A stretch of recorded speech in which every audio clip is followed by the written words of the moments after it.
All right. All right. Coffee and Kush TV. Look like we in the building. Can we get some love though? Can we get some love? Yes. Yes. Thank y'all for attending night school. Of course. Should be a dandy. Should be a dandy. I appreciate everybody who came back. Night school in full effect. And there you go. I'm eager to see what else we got on the line. You feel me? Press one. That's what I'm talking about, man. Let's see who up in here early. I'm finna put this movie on. Besto, what's up? Good to see you in the chat room. Good, thank you for pressing one. Mike, you heard. Manda, let's see, Saving, Go Productions, Original, Todd, Rabbi. Shout out to y'all, Tyrese, Brandon, Corey, welcome, welcome. Victoria, good to see you in here. Yeah, yeah. Let's see. Let's see. Are we on point though today? In the class earlier, did you learn something? My whole point online from now on is to teach you something. You feel what I'm saying? They got to teach you something, not just get up here and clown all the time. We do have our moments, but really just show you. You know what I'm saying? I can show you better than I can tell you. People out here talking. A lot of the people said false prophets, great talkers. You know, snake oil salesmen for a reason now that we come to find out. They're great at these acrobatic punchlines and real estate fraud and get you if they can.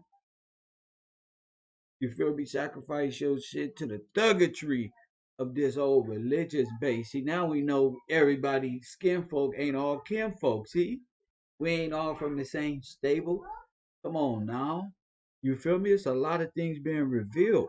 72 likes. Get those likes up. We finna put the movie on and we finna show you something. That we not just talking about it. As we speed y'all around, y'all make sure y'all keep a digital timeline or actually take notes because we in the timeline. We in the timeline. You know what I'm saying? It's a must that y'all know where we at. We're gonna be doing a lot of jumping around here. So, you know, we're gonna do a lot of jumping around here. So 75 people. We're gonna start when we get 100 likes. Make sure y'all get them likes up. Make sure I need a hall monitor. Make sure anybody really disturbing the class. Really, I need a hall monitor. I'm gonna figure out who's gonna be the top shotter. The top shotter. Forget that. We need grown folks. It's night school. Night school. This is for people who deserve extra credit, who want to know just a little more. 86 likes. Get those likes up. I like that. I like that. Make sure y'all hit that like button. 86 likes. Yeah, slick tongue. And you know, no, it's not slick tongue. It's split tongue. You know, remember I told y'all about the Nagas? They talk out the side of their neck. Slithery. They the Nagas. The serpent base. That's them. Yeah, they try to convince you that's you. That's what they believe. They already getting you involved psychologically. We was born into this and to come out of it. What a great feeling it is for me. I don't know about you, you know. See, they can tell me the Bible was corrupt and the white man writ them. No, no, no, no, no. The Romans misrepresented the scripture. That's what y'all mean by the white man rewrote the Bible. That's because these deceivers who believed in Saturnalia and Saturn worship wanted to substitute the Father and the Son with the Son and the Father Saturn or some stuff with Father Time and Zeus and stuff. Yeah, yeah, they know God people connected to them, but they wanted you to turn that God off. Keep the stuff, but somehow get you over here. They told you the shit in reverse, like Dan Calloway said. They told you in reverse. The white man wrote the Bible. That way they'll have an excuse to dethrone your father. So right here, you've been in a conscious debate and limbo in your life for 100 damn years. 200 years, as long as these folk been in power. And this serpent shit been around since the beginning. Yeah, that old serpent. You call them pagans. They've been them Europeans, what you call Europeans, practicing. Watch this one. Practicing the same stuff their brothers are practicing. Why do I say they brothers? Because they are all a part of the same Aryan family. That's one. Mm-hmm. Mm-hmm. What you say? You don't believe me. Don't make me do it now. Don't make me do it, y'all. Hashtag do it. Ready? Y'all ready? All right now. All right now. Let's get them likes up to 100. I'm telling you, hashtag do it. I'm gonna wake you up before you go to sleep. Somebody here tonight might have a dream tonight. You might actually dream tonight. You might have a vision tonight. I don't know what's gonna happen. I don't know how many people in here. 95. Just go there. It's gonna be a good night. Hit that like button.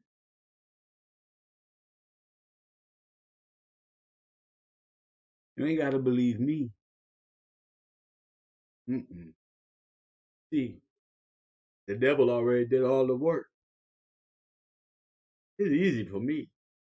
You know, get them likes up 103. They said do it. Before we do it, there is no do it. Next 15 minutes is gonna break it down. We got a few movies. You ready? All right now. Now keep the black sun representation of the Nazi sign. I mean, peace. It's all old sun worship in association with socialism and communism. Just a bunch of state. See, think about communism. They don't got a God, and they know they need you, so they need a God that you would appeal to, and something that the Aryans will appeal to as a collective. And the Hindu god Mithra and all of these things. Mm-hmm. Mm-hmm. We there, baby. They feel so 100% human around here. You feel me? We gonna get there. Now I'm gonna present to you evidence. Care of Gills is on it once again. Boom. We on it once again. Coffee and Kush TV.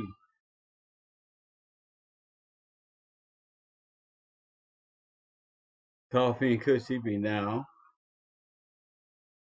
without this logo right here, I call it the logo. You would end up with the Chinese flag or the Japanese flag or something right off the bat. Press one. Which flag is that one? Just a red dot. First of all, just a red dot.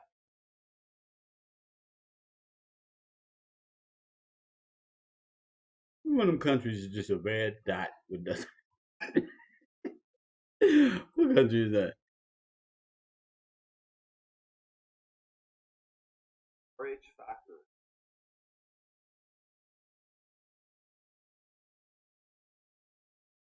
Okay, it's called the what factor? Put some notebooks out. It's called the Reese's factor. You know why you eat Reese's peanut butter cup? Because you don't know what the fuck is going on in the world. It's a joke been played right. It's a reminder to everybody. And you don't know the codes. But you're gonna know, you're gonna learn today, coffee and kush. You wanna know why Reese's peanut butter cup and all of this hold it wordery going around here, family, world renowned names. You think it's just candy and they making billions of dollars off of this stuff. Yeah, okay. Keep playing. Keep playing. I get this right for y'all. Make sure I get this right for y'all.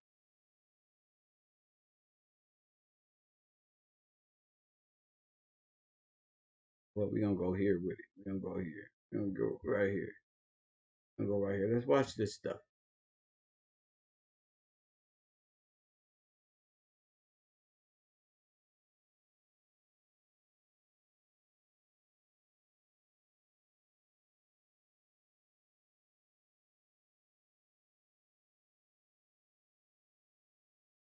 I do one. Oh, African blood would be compatible. 5% positive. All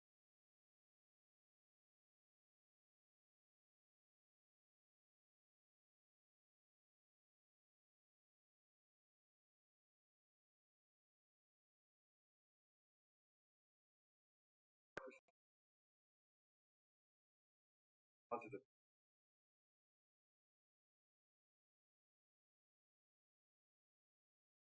How about that? How about that? Sorry about that, y'all. Sorry about that.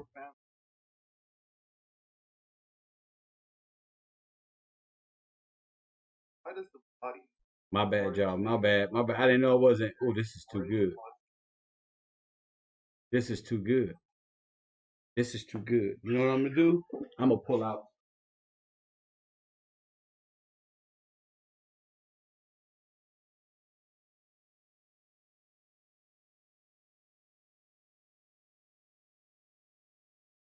Gotta go there. Gotta go there, y'all. Gotta go there. Gotta go there to the. Here we go. In the study of blood types, Rh factor is also called rhesus factor because it was first discovered in the blood of rhesus monkeys. There are 612 primate species and subspecies recognized by the International Union for Conservation of Nature, the IUCN, and not one has Rh negative blood. If mankind evolved from the same African ancestor, their blood would be compatible, but it's not. Nearly 85% of all human beings have Rh positive blood, yet all royal families have Rh negative blood. Where did the Rh negatives come from? Why does the body of an Rh negative mother carrying an Rh positive child reject her own offspring?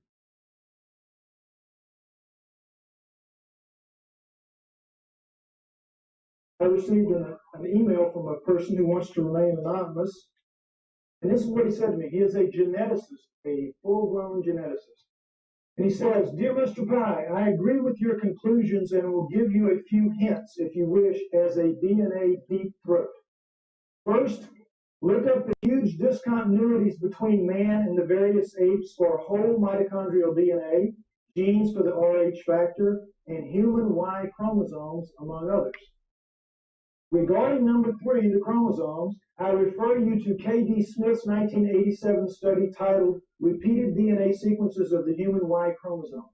It says most human Y chromosome sequences so far examined do not have homologs, which are similar sequences, on the Y chromosomes of other primates. Human female DNA does look somewhat ape-like, but not the male Y.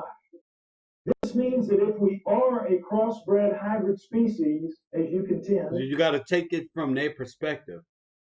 They're examining things from a scientific fucking avatar's point of view.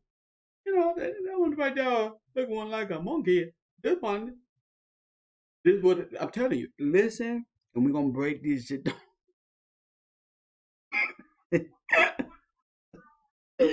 I see why they had us in the lost cause, my nigga. It's unbelievable. The cross had to be between a female ape-like creature, a creature of the earth, as the Sumerian said, and a male person from elsewhere, as I also contend. He goes on to say, what the evolutionists do is find certain genes which look very similar between man and ape, then they make a tree of descent while ignoring those huge impassable abysses of difference. First of all, now that I woke you up, they don't do nothing but talk racism anyway. Their language is racist. Press 1. You understand that now? Do you see how automatically you're offended now? I ain't about to tell you nothing. Now you're offended. If you're not offended, go on, just wait, just sit down, don't say nothing. It's weird how that happens, huh? Walk with me. Where how that happen? That motherfucker ate, and the gods made it with the apes. I told you you born into this shit. Don't worry, y'all is too, my fellow Aryan brothers.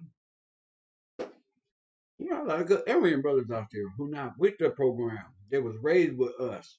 They're like, what y'all doing? Hold up, brothers. I'm white too, man. These are good people, man. You got that going on in the world. They was about to kill you.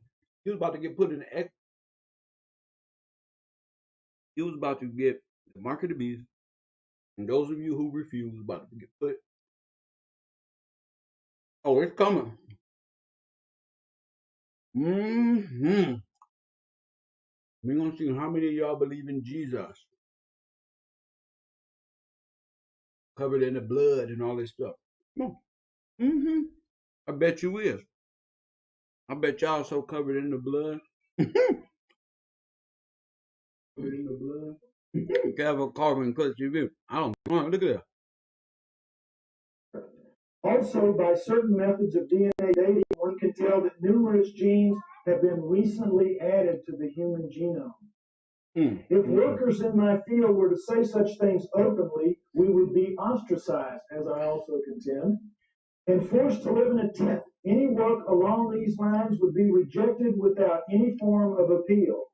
So what can we do? Sincerely, DNA Deep Throat.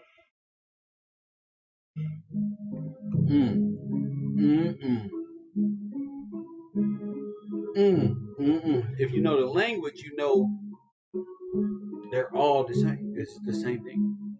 Rh negative genes are frequent in Europe, infrequent in Africa and West Asia, and virtually absent in East Asia and among the Aboriginal populations of Australia. And also the indigenous people of the Americas, because the Aboriginal people of the Australias is our brothers who they murdered off. By looking at Rh negative blood type frequencies in different population demographics, it might become possible to identify a geographic origin. On a national level, Australia tops the percentage of Rh negatives with 19%.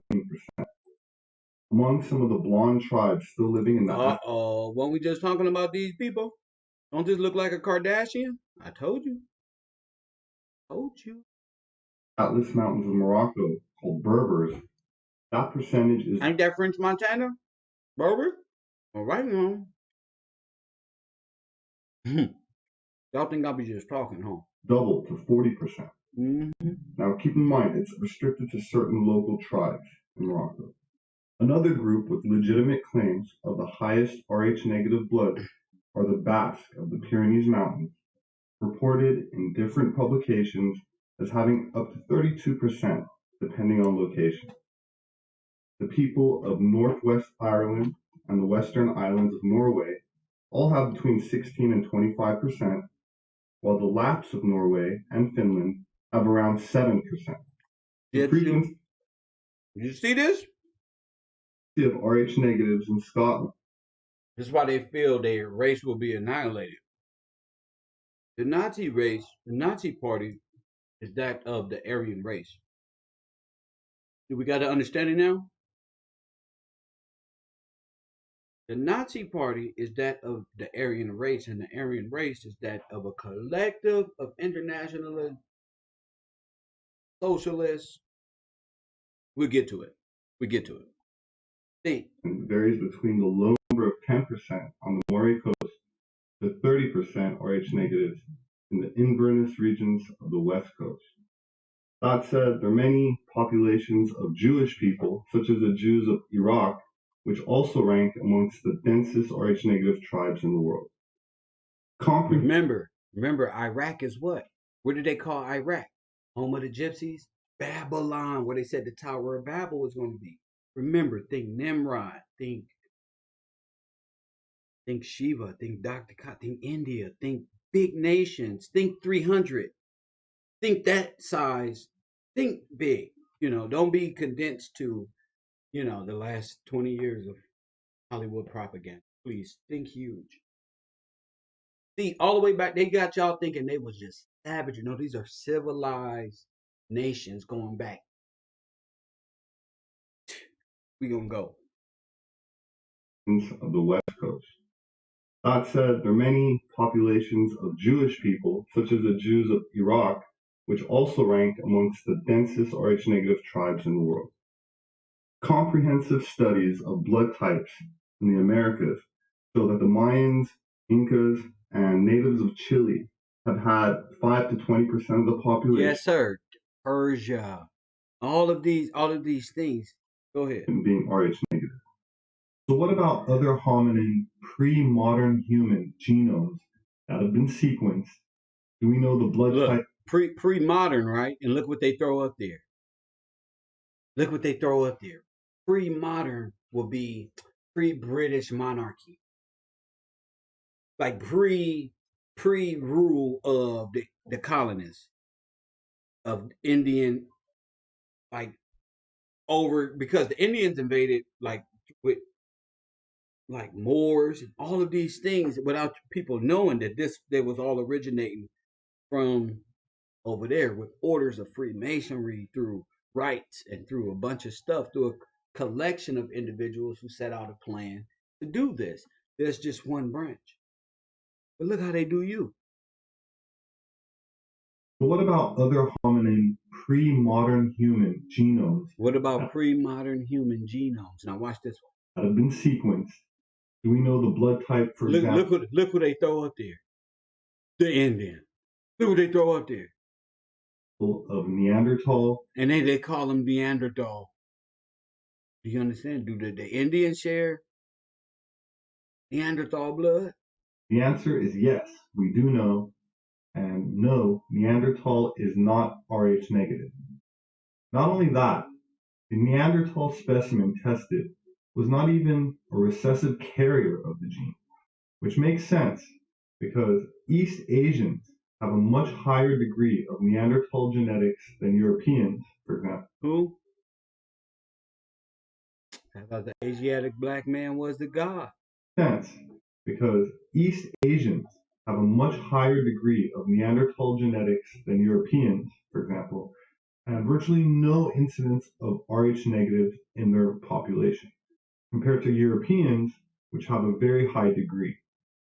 Rh negative blood arises in Cro-Magnon first, at the same time as domesticated animals show up, bow and arrows in the archaeological record, clothing, and many other attributes of civilization, including agriculture, which did not spontaneously pop up in different regions, but was spread or diffused by this same Cro-Magnon type people, which can help to explain why all royal families are of this haplotype.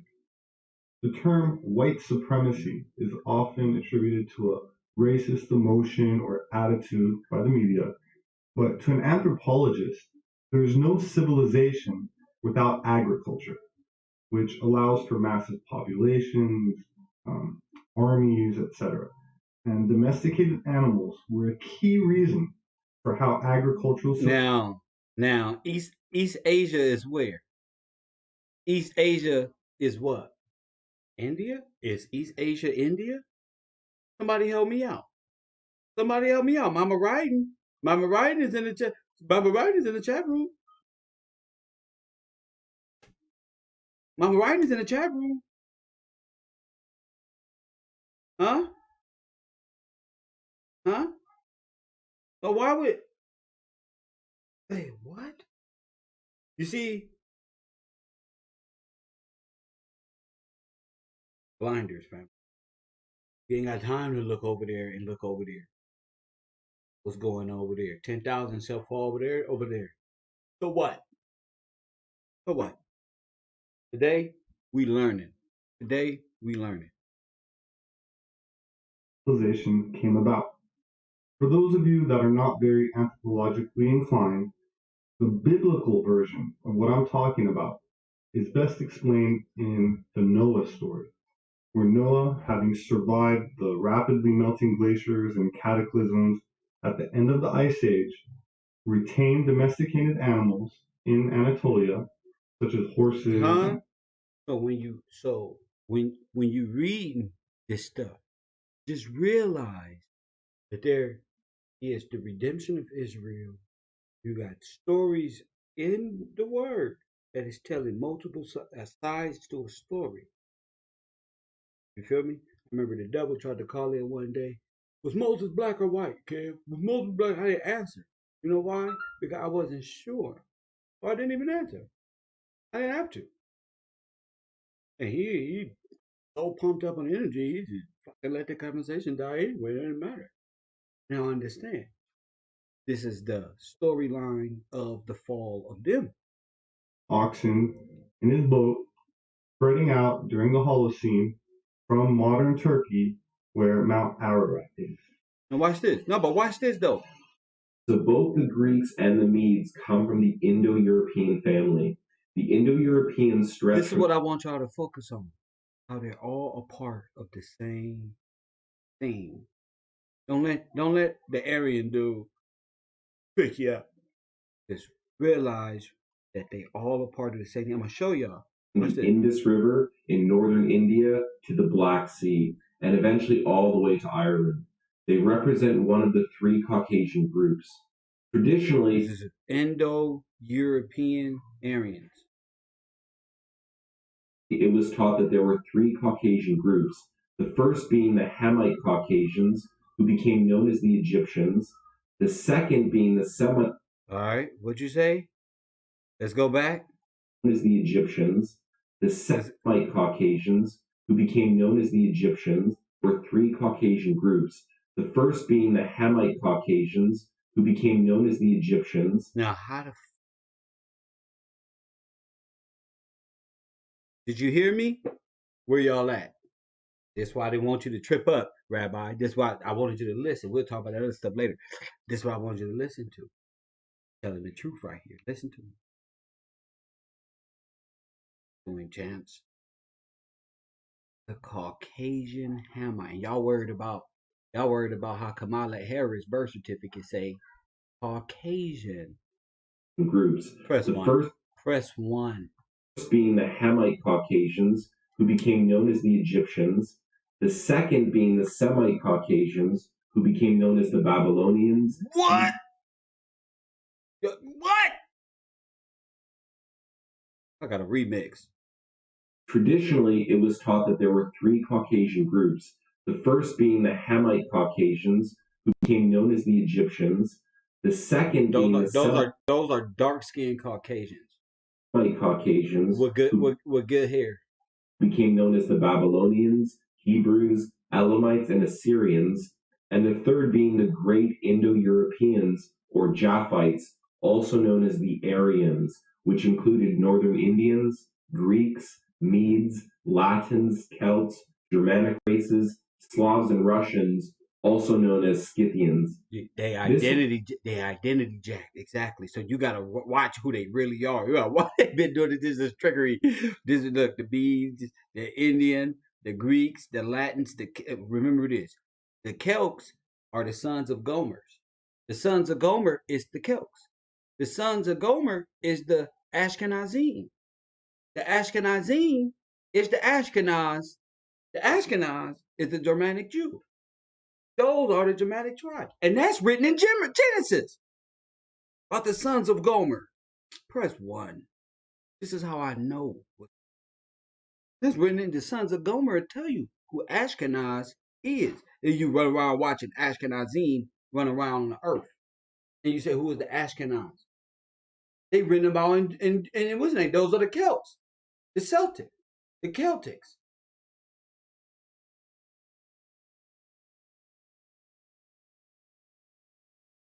The Italians, the Latins, the Greeks, the ones who participate in that stuff, this stuff goes back. So when I asked the young lady earlier, what did it mean in Greek? She tried to answer, Jesus is the light and the way. It matters because you may be serving Babylonian gods of Germanic tribes, gods that are foreign to you. That's why it matters. Yeah, you may be covered. You think you covered in the blood, or just because I'm asking for a specific reason, not for a smart remark. Jeez, man. You know, even being a professor, it takes something out of you.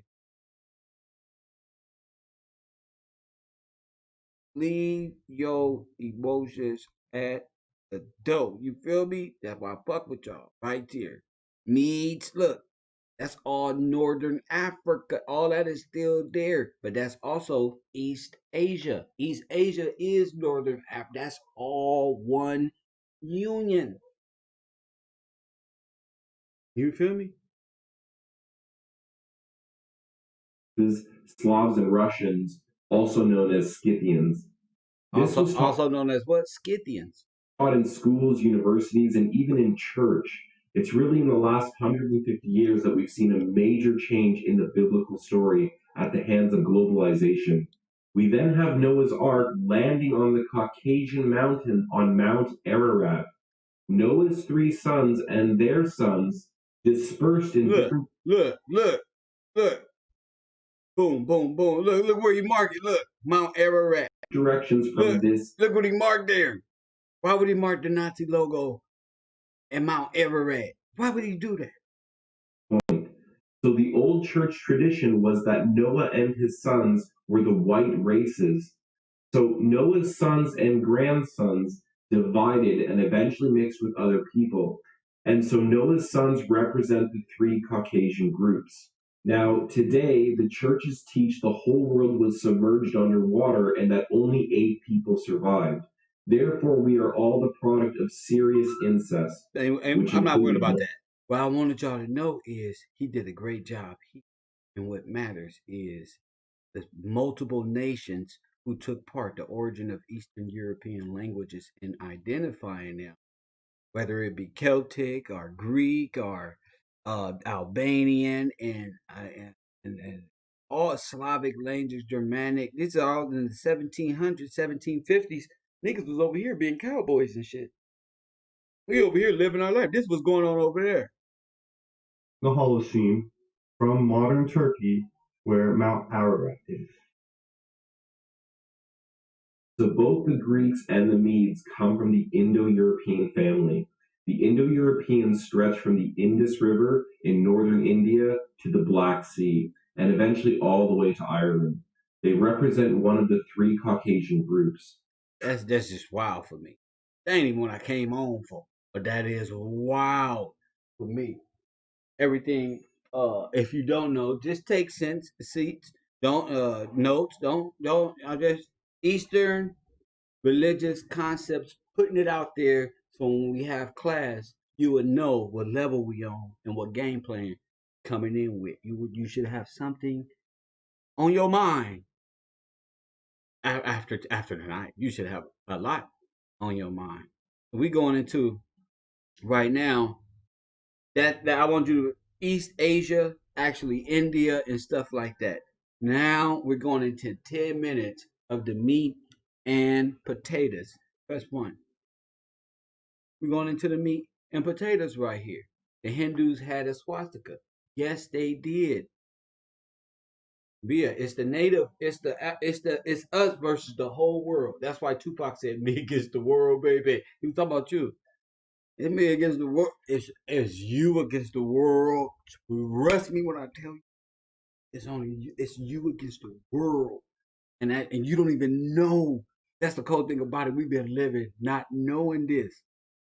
The minute this is why when we wake up and we realize what's going on, they get scared like, oh shit, we're gonna wake up now. It's the end of the party, they're gonna kick us out the neighborhoods, and I'm like, oh man. You don't know, you don't gotta march, you don't gotta do none of that.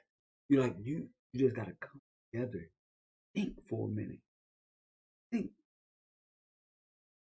You know what I'm saying? Just think, really think how the leaders come together and really just think and talk. You feel me? It's just a must because this type of say you against Satan himself. You against Satan himself. You know? Now watch this one. 10 minutes. For y'all thinking that they, oh man, don't be saying that they minority, aka black, aka the black guy. Come on, y'all. Kylie, black. We got it, right? You see why they need you to be black? All right, they mean nothing. They can kill you, death. Kali, all that good shit. Lucifer, Saturn. Whoa, whoa, whoa. Watch this one. For most of us who grew up in Europe or the US after World War II, Nazism was the face of all that was wrong with the world. Innocent people were rounded up and killed because of their ethnicity or their sexual orientation.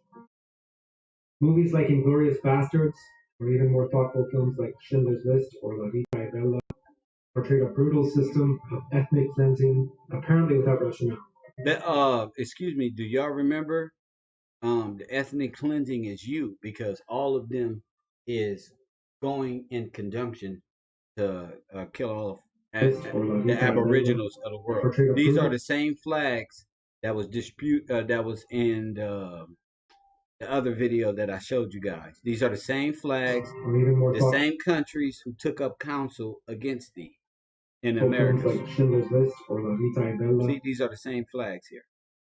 These are the same ones. Portrayed a brutal system of ethnic cleansing, apparently without rationale. Where rationale was given, it often consisted of some form of blind devotion. Love for the fatherland, love for the Führer, masked of fear and hatred of the other, Jews, Roma, communists, and queer people. That nationalist love inspired a sense of duty on the Aryan German to serve the fatherland, including a duty to brutalize your friends, neighbors, or family if the state called you to do so. That's crazy, because that's what Kali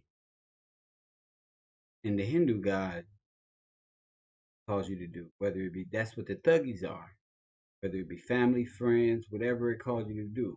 That's odd how that all coincides with one another.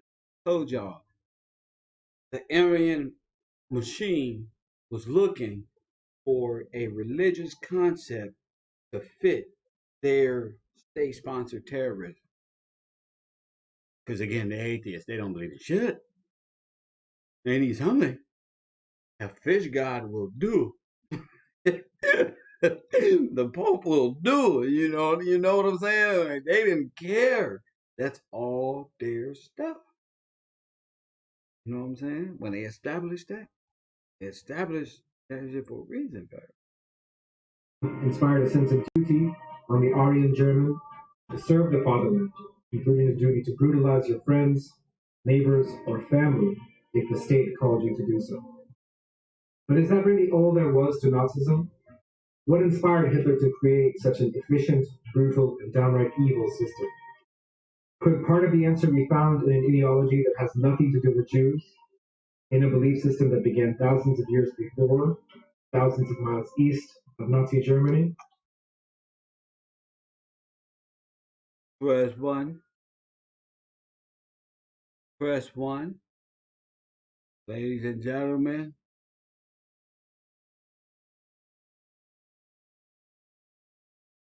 See? Y'all wasn't ready for me today, huh? Y'all thought we was coming with jokes and shit. Y'all thought we was gonna be up here clowning today. Y'all surprised. Tell the truth. Y'all surprised. I'm surprised y'all today. Los Angeles, you on the air. Okay, okay, go ahead. What's up? Check this out. Most people think of Hinduism as a religion of yoga and vegetarianism. Most people think of Hinduism as yoga and vegetarianism. Press 1.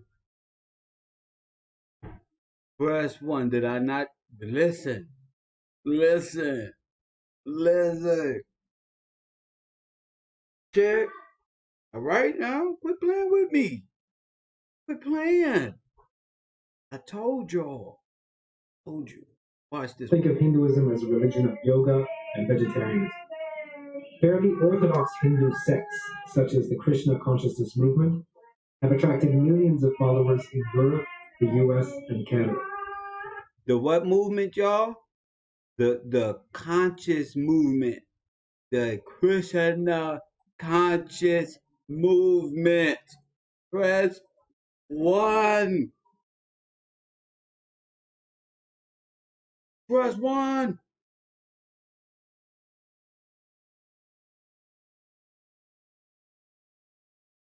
New age. We got conscious movement here. The frequency and the energy and the this ones and the that ones. Oh, what an explosive power hour. This is power hour right here. This is power hour. Vegan. Yeah, I told y'all this is foreign God stuff. Most High tell you what you can. Don't let any people tell you what you can and what you can't do. Think of Hinduism as a religion of yoga and vegetarianism. Fairly orthodox Hindu sects, such as the Krishna consciousness movement, have attracted millions of followers in Europe, the US, and Canada. Most of these followers come to Hinduism seeking refuge from cultures that have traded their reverence of the spiritual for a blind devotion to the market. Capitalism is a system that many find antithetical to human spirituality. For many, Hinduism can offer a belief system and a community of like-minded individuals in a sea of capitalist excess. That's not necessarily an incorrect picture, but it is an incomplete one. Roughly 2,000 years ago, that's about 500 years after the end of the Vedic period, so nearly 1,500 years since the earliest Hindu texts were written, a religious scholar named Manu codified a series of laws. Centuries later, the British would use those laws to form the basis of what they called Hindu personal law, Remind you of something? the equivalent of Sharia in Islam or Halakha in Judaism. But the Manu Smriti, or laws of Manu, are not an ordinary legal code. If I break the law today, theoretically, I would face the same punishment, whether I were rich or poor, black or white, native or foreigner. When rich and powerful people get off, or when poor and politically weaker people are punished excessively, sometimes for crimes they didn't even commit, we see that as an injustice. The law is meant to be universal. But Manu's laws weren't universal. What was a crime for some was not a crime for others. The caste system. This is their system over there in India. That's crazy. Crazy, isn't it? An act was judged to be lawful or not based on the caste and gender identity of the actor. The Manusmriti is often seen as the text that codified the caste system or the four varnas. In this hierarchical system, the Brahmins are on top, but it's the caste second from the top, the Kshatriyas or the warrior caste, that ruled. The lower castes were there to serve the higher ones, often as slaves. And the punishments usually reserved for the lower castes are brutal. Castrations, amputations, beheadings, the whole. Didn't that happen to you? Hangings, beheadings, castration. Didn't that happen to you? Hey, think ideology. I remember what I told you what they did to you in the 1900s. It should have happened in the civil rights. Whole gambit of medieval torture. Even something that seems as trivial as being ostracized from the community was essentially a death sentence. Someone with no money, few resources, and who relied on access to local traders for daily survival. And women of all castes were effectively second-class citizens within their caste, meaning that there are 8 castes instead of 4. The Manusmriti is the face of a Hinduism that is far more brutal than the. Boom. Hinduism. There's a little hat right there with the monkey. Right there. What is this? The woman in the flames? What is this? One that Europe and the US embraced. There is the blue goddess there, right there, with the half crescent moon right there. But once you understand that face, you'll find it staring back at you in the most famous Hindu texts. The Ramayana gives us an extreme example of victim blaming, when Sita has to prove her fidelity after her abduction. She does this by walking through fire, an act that is mimicked in sati, or widow immolation, that still happens, albeit rarely, in India today. The Bhagavad Gita is essentially an epic poem where the god Krishna convinces a reluctant Arjuna to ruthlessly butcher his enemies, even if those enemies are his own friends and family. Perhaps the friendly, cuddly face of Hinduism isn't that friendly after all. So what does any of this have to do with the Third Reich? Despite losing its colonial possessions as a result of World War I, Germany remained a bastion of what Edward Said referred to as Orientalism. Thus, it was not unusual for a young Heinrich Himmler to come into contact. It was called what? Orientalism? Mm, mm, mm.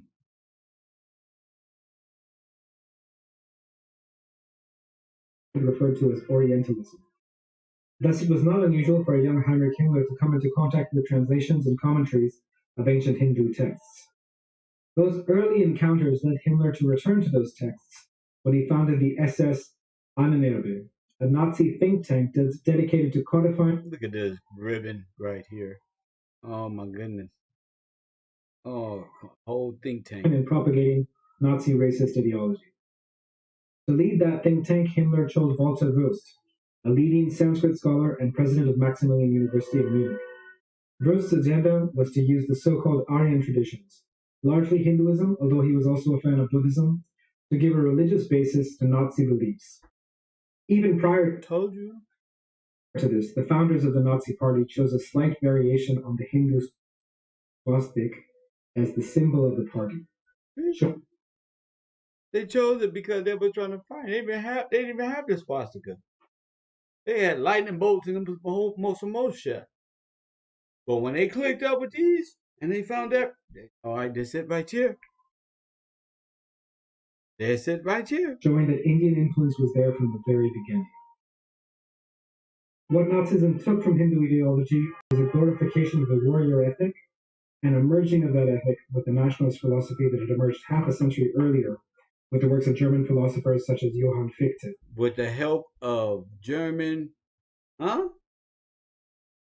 Gottlieb Fichte, Jewish constitute a state within a state, a phrase first used by German. Wow. Okay. In this interpretation, the German nation was comprised of warriors who had become weak due to poor leadership and from not following the Hindu caste laws related to pollution, many of which are laid out in the laws of money. In order to liberate the German Kshatriya, or warrior, the caste division had to be reinforced. Echoing Krishna's advice. You get it? You don't get it. You don't get it. I told you it was an annihilation of all of them. The caste system. Following the Hindu caste laws related to pollution, many of which are laid following the Hindu caste. Nazism took from Hindu ideology was a glorification of the warrior ethic and a merging of that ethic with the nationalist philosophy that had emerged half a century earlier with the works of German philosophers such as Johann Fichte.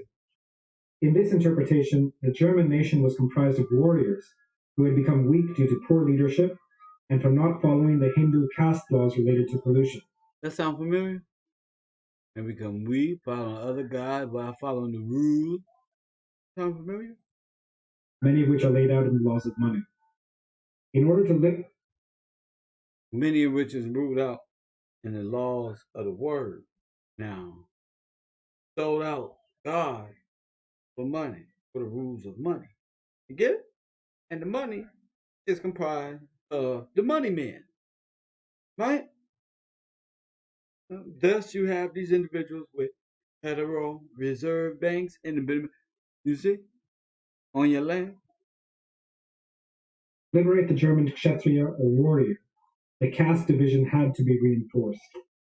Didn't the German brother call us the other day and said when the stock market crashed, that set off the what? That offset the what? The contract they had with who? Come on. Stay with me. His advice to Arjun, it was every German's dharma, or duty, to ensure that this purification could take place. But it's now proven that the stock market crash was a setup individual. So if that was set up, and the people know the stock market was, if the American people know, and they will tell you the stock market was put up by the money masters, then they telling you that the contract with the American Indians, the Constitution contract of we the people is still in effect, the original, not the bait and switch corporate constitution that allows foreign entities that come over and to be nationalized and have children, not nothing like that. So think big. Even if that meant committing unspeakable acts of brutality. Fortunately, Germany today is about the last place where one would expect to see a rise of caste. Now look at this one. The German flag with the, what flag is this? What flag is this?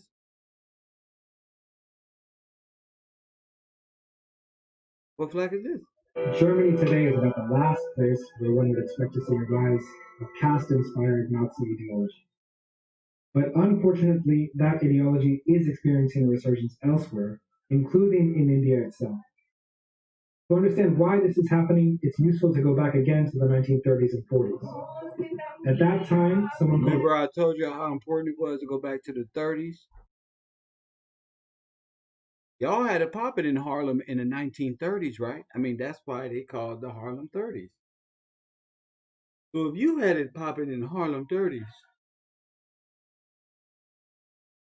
what they doing? They got y'all locked in a time zone that doesn't exist. Your mind exists everywhere. But when you have idle time, sit back and think. In the 1900s, 2000, 1998 was just yesterday. It ain't been going on no long time. This is new. This is fresh. MS Golgotha was the leader of an outfit called the Rashtriya Swayamsevak Sangh, RSS. At the time, he writes the following lines.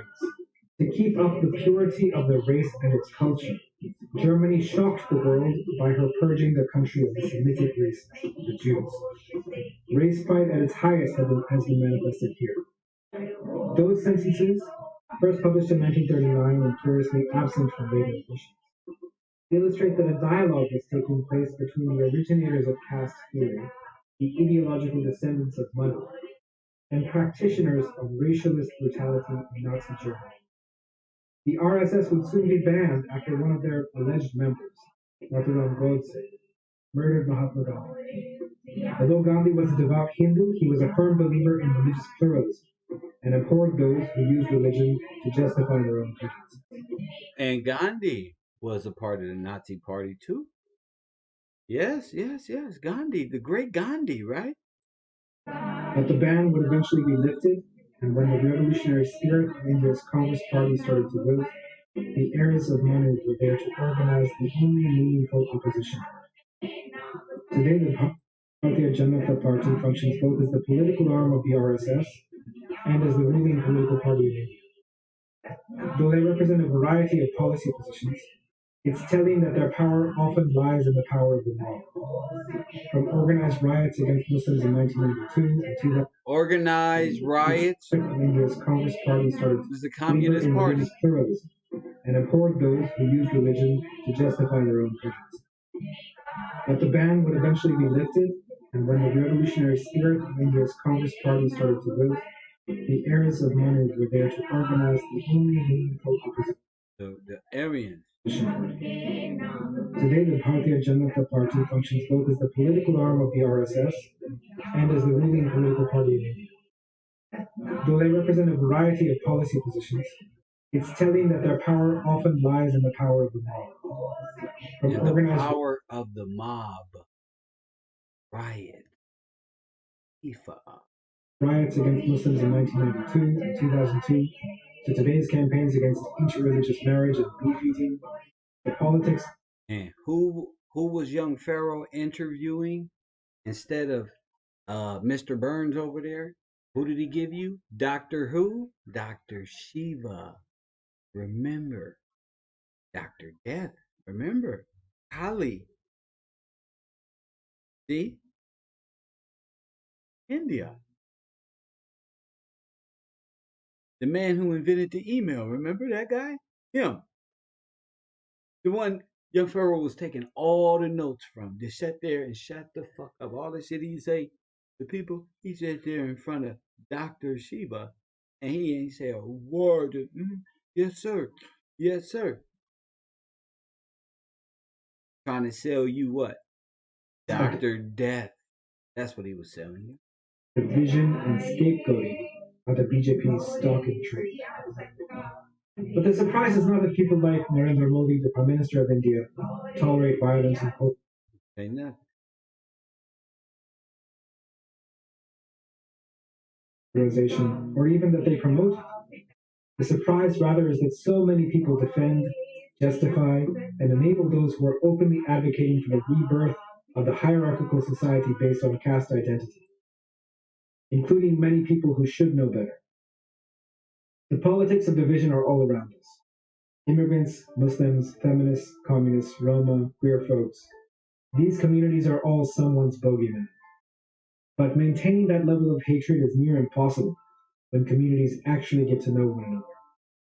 It's hard to hate immigrants if your best friend is from another country.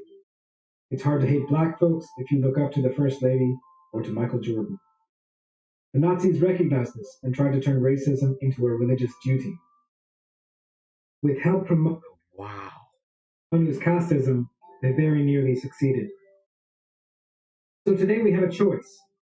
Will we continue the experiments of people like Heinrich Himmler and Manu and continue to create societies based on the formal domination of... You see how they threw Jordan in there and really specified you? I know y'all were laughing at the kid, but you see how did y'all see and feel what he said about, okay, one type of person over another? Or will we choose to live by the values that modern democracies were supposed to be formed on? Pluralism, human rights. Hindu and Muslims are brothers. So this is what Brother Polite, all them be wearing. This is what they be wearing, y'all. Respect for all, regardless of creed, class, gender, or religious identity. Hey guys, thanks for watching. When I first started working on this video, I had no idea that discussions around racism in general and Nazism in particular were going to be so relevant. I'm uploading this about... Don't they look like the Klan with no, what's the name? Jews will not replace us. And then the other Jews take your name, but they really saying blacks will not replace us. They dealing with black superiority. All the other Aryans have come together. Remember that. So they're speaking in code, which is the Jews will not, what's the name? That why you think the Klan always, when they talk about black people, they talk about the Jews at the same time. Now, the so-called Jew doesn't include you in nothing. Okay, doesn't even acknowledge you. But it's a hidden trick of the devil. A sleight of the hand, because it's the same face.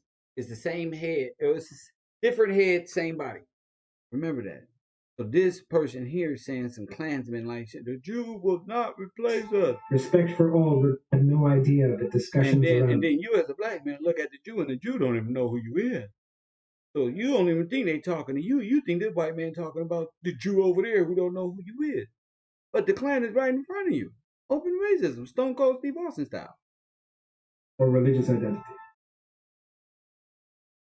They laugh because this is a Hindu look, and they put the African garbs on to trick Aboriginal Americans and tricking them into thinking they African and don't have any power. But it's not African. This is Hindu. This is East Indian. This is an attire with the sharps coming down that the so-called black elitists in America have hijacked as Afrocentricity and tried to sell as some Wakanda shit in America. Hey guys, thanks for watching. When I first started working on this video, I had no idea that discussions around... You feel me, y'all? We on fire today. You feel me? Let's go to the arrival of the gods. 10 minutes. Let's go to the arrival of the gods. Now that we're all on the same page. Now that we're all on the same... Shout out to Essence Care. Shout out to you, Queen. You know? Shout out to you. Shout out to you, sis. You know? But, shout out to Iki Tribe Gaming. Yeah. Tribe Gaming. Yeah. This is all about the same thing. Don't think that these people are on a separate path. The Aryan race is exactly Nick Cannon. You see how that works?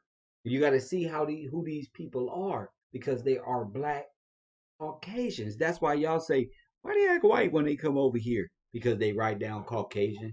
Everybody writes down Caucasian but you. You feel what I'm saying? So you gotta peep the game. That's what makes me different. I'm gonna push play. Go ahead. That shit wow, G. Watch this. On this video without watching part 1. If you did, this part by itself will not make much sense. So do watch part 1 by clicking on the box to the right before proceeding any further. Now, we have seen all the life forms that dominated planet Earth since millions of years. So, what does the final dominant figure look like? Surprisingly, the final carving shows a very different life form that does not look human at all. You can see how the sculptor carved this figure with an elongated face and a pointed mouth. Could this be a mistake? No. If you look at ancient carvings of this final, not the case. They're trying to put it with some Star Wars shit, but look at the setting. Look at, we already know who this is. Don't let them convince you about nothing. Deceptive aliens, ain't no ancient aliens. This is the shit young Pharaoh was doing. This is all going back to the breasted god Kali, aka Baphomet, who's sitting in the Hindu style positions with the bow. And remember that. Remember that. Don't let these people trick you into Disney World. But listen, God called Kalki, he does not have the resemblance of human avatars like Krishna or Rama. so it's the same thing. Okay, don't let these people fool you. Instead, he is shown I already with told y'all who Krishna was. very different See? facial features. And the sculptor left another important clue to show that Kalki is not human, but a completely different kind of being. Can you guess what it is? If you A fallen angel, one of them fallen spirits, celestial spirit that fell and got. Look at this one, the fish, right? With the trident. What is this? Same stuff, different forms, different fallen ones. want, What are they doing? They're inside the continuum, the snake eating a tail. Where at first they was free. you can pause the video and take another That's a look Starbucks at the logo. entire pillar Buddha. and try to find More Kali. out for yourself. Different In normal Hindu representation. carvings, Damn, this is crazy. many figures are shown with multiple arms, but in this pillar, the sculptor has shown all the human life forms strictly with two arms. And notice how in all the other species that are not human, he has shown them with multiple arms. This is Descent making the statement. You notice how it always go back to them? Kalki They get mystified and is it aliens? Is it Anunnaki? Is it this one? This is all Eastern Hindu religion stuff. Even question. Once you question, oh, the Anunnaki, it's gonna take you right back to Babylonian Eastern school, mystery schools of Babylon. That's where it's going. All of it is going to lead you back to the Palladians, the Saturn. All. Tell me I'm lying. Tell me I'm lying. But no matter how excited no matter how excited you get when you tell these stories, they're all gonna go back to Mystery Babylon. All of it. Changing the color of his skin at will. His skin can be yellow, and sometimes it can become black. Kalki would have no yellow, no blue. Blue. This man's a light. See, but this is test you right here. Come on, y'all. He talking some Star Wars shit. Blue and black. Remember. flaws in his thoughts. I just want y'all to know this information is out there. Don't be deceived though. And newer books in the lab, there's no way it can be a coincidence because it would be similar to an archer hitting the bullseye 10 times in a row. But an entire group. Life is crazy. Life is crazy. On Earth. Statistics show that I don't want to hear about no UFOs around the world. I don't want to hear about none of that. Since last year. This month alone, it has increased 26% when compared to the previous. All of this is to prep you. I get it now. All of it is Eastern mythology to prep you for the coming antimatter, antichrist, the CERN machine, were, you know, one world, on one accord, uh, uh, uh, the Tower of Babel, the Tower of Babel. I'm gonna open up these phone lines and see if there's anybody out there who want to call in, say something progressive. The connection of the Indian gods, the Nazi tradition, and that thereof. 424-209-9506. It's area code 424-209. Now that I understand this, and it always goes back to ancient Hinduism and stuff like that, I'm going to know. If anybody would like to call in, now is the time. Say something. But again, I'd like to give a special shout out to the sister who donated in the super chat, Miss Essence. Thank you for that. Yeah, because it's a lot of information, and it's the perspective that I gotta deliver to the people a certain kind of way, because a lot of us are attached to these Babylonian gods, and I don't want to put nobody in a defensive stand. We're all born into that. I don't want to appear like you becoming a defensive or I'm like attacking. We just gotta let go and let God and discuss. You know what I'm saying? Because discussing it is better than ignoring it. You might be worshiping Mithra and all these other things. You only know that other people been sent here to deceive you, to ideologically uproot you morally, disconnect you from your God. See, all that proof is in the pudding. Like I proved a lot within these last two videos. You gotta say that. The proof is in the pudding. The further we go, it's just gonna be an uncanny. So you will know that that's why Southerns and the Germans clicked up the way that they did. The insurgency, how they became inhabitants of liberty. I'm gonna show y'all tomorrow Freemasonry. But now you know, starting to realize where Freemasonry comes from, and things of that nature. You know, you're starting to get a clue that this is the acceptance and brotherhoods and different things like that. Ancient Babylonian mystery schools, and these people got you thinking the reason why we're doing this is because Egypt was black and blah blah blah blah blah and all. No, it's not. No, it's not. It was a composite of multiple Caucasian races and kingdoms.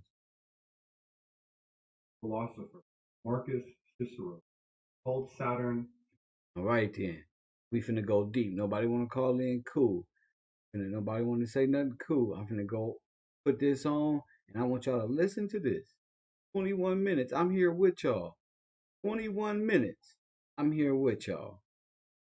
You know, so this is the worship of Saturn and the black sun. Remember Indian Hinduism. Remember the black sun, the Nazi logo, and all of that. You're gonna have to remember these symbols to know who's a part of this Aryan overtake of the world.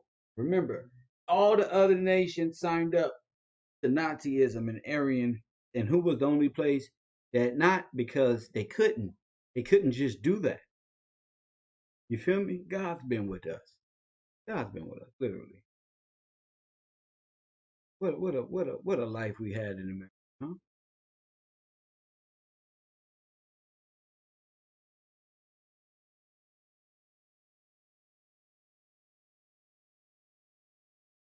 The Roman statesman and philosopher Marcus Cicero called Saturn Phaenon, a word meaning shining.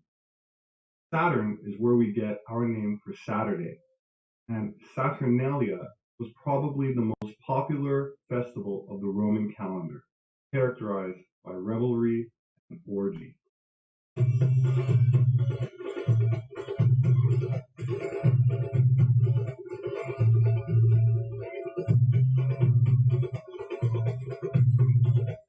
Jupiter was called the son of Saturn. The tale of Zeus or Jupiter and Kronos or Saturn is quite well known. Okay, so who is the son of Saturn? Who is the son of Saturn? Put it in the chat room. Okay, did y'all know Saturn had a son? Okay, y'all. We working, right? Jupiter, Kronos, see? Chronos. So now you know who Chronos is. Jupiter, you get it now? So you see how they put themselves above the stars? How they gods said they're gonna rise above. You see how this should go? All right. You see how they said they're gonna rise above and make they set they what? A kingdom above the what? Above the stars, Rabbi. Where the rabbi at? Give me an A plus. Give me an A plus, Rabbi. They gonna set they what? Come on, y'all. I'm saying this while I eat. Easy money. All work is easy work. Money turn. They said they gonna set their kingdom up above the stars, and they too will be like the most high. Put it right behind. I don't say too much. Period. Thank you. Thank you. Period. Period. Y'all know I can preach. Did y'all? No, see you see how they place themselves? Oh, and they are what? They said, but like that, the Lord is gonna bring them down. How the Lord gonna bring them down? Of something they don't even exist. He gonna expose the truth. And in 1 hour, go. And 1 hour, y'all don't just spend centuries for this lie. Y'all should be brought down. And the stars will fall. Amen. Are they not falling? Are they not falling? They shall plummet to the earth. I told you ain't living a lie. I told you got me stuck in a never-ending story, fool. And I told you I don't do this backward. Did all that spiritual and selling your soul for nothing. And Most High don't send me to eat motherfucking Chinese food and destroy you at the sound. Okay, I bet. For leading my brothers astray. Bunch of thugs. I don't got the Antichrist. The fraud department don't expose Satan. The fraud department don't expose Satan. People press for one.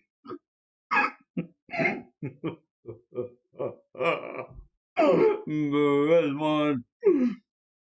You know me? Press one. We expose artificial intelligence, the god of Google. That nigga CashApp GillzGang exposed the god of Google, the god of planet Jupiter, and his father. His father. I told you I know who your father is. I know who your Messiah is. He's a false, fallen star. That's what he is. A political chump. That's what he is. Made of stone on earth, and they shall fall. Your gods can't even speak, but they made of stone. Made of your hands, stupid. And if your God was really Jupiter, why he ain't up in there in the sky and sitting up on his goddamn chair made of stone? God wins every time. Y'all think the internet is undefeated. Y'all better get in that word.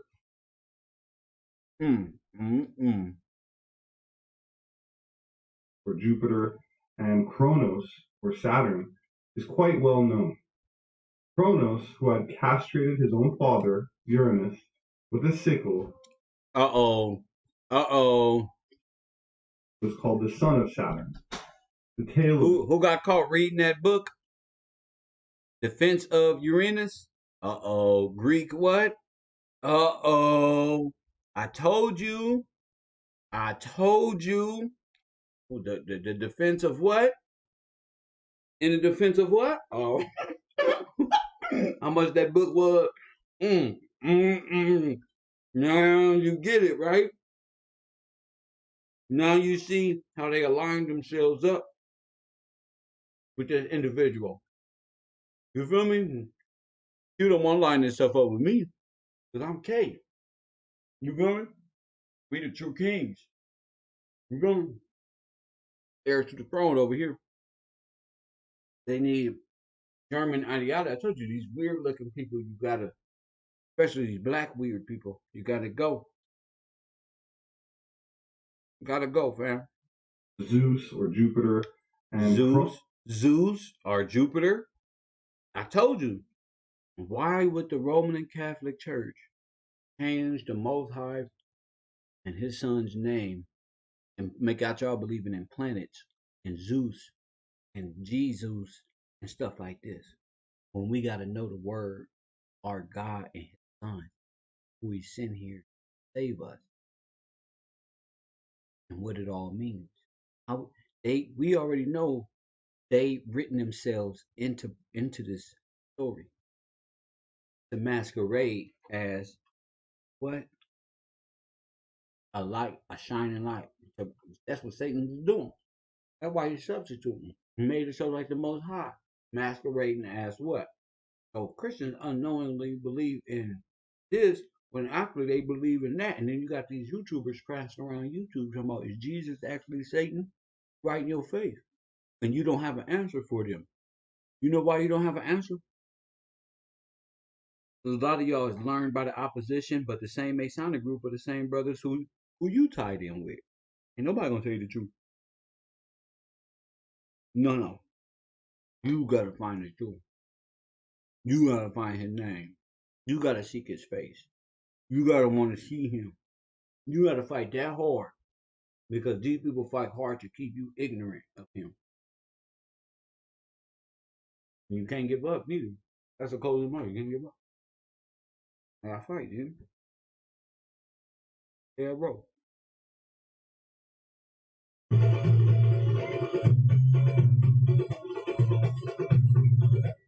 Jupiter was called the son of Saturn. The tale of Zeus or Jupiter and Kronos or Saturn is quite well known. Kronos, who had castrated his own father, Uranus, with a sickle, swallowed all his children by Rhea as soon as they were born, for fear that one would overthrow him. That was until Rhea contrived to smuggle the infant Zeus away. He grew up on Mount Ida, suckled by a goat, and grew up to overthrow his father. Saturn, with his sickle, was associated with the harvest, the passing of seasons, of a timeless era of plenty and You see? See how they set themselves up? He kicking back like he got Saturn ring around, really just the sickle, but in representation of the rings of Saturn going around him. It's always this, right? You remember that. You're always gonna have this, like a whole thing going around him, representing of Saturn. He's the time harvester. He's the harvester, allegedly. bounty before time. Remember, golden age. Before time. Devouring of his children. You see, that's the story they got of him. The harvester, when they know scripture said God is, messing with his harvest. Here they come with overthrow his father. Substitute story. Saturn, with his sickle, was associated with the harvest, the passing of seasons, of a timeless era of plenty and bounty before time, a golden age. His devouring of his children taken as an allegory for the passing of generations. That Zeus was spared this fate of being devoured can be interpreted as his generation not being devoured by time, instead everlasting, like the evergreen. The Nike sign is the swoosh. Thank you. Okay, we're talking. This is what it is. You feel me? Think about it. I'm glad, Ronnie, that you thought about this. Remember, you're talking Adidas, you're talking Puma, the Black Panther, you're talking Nike, champion of the gods. Who does the Nike represent? So what shoes are we wearing? You get what I'm saying? These are the things we have to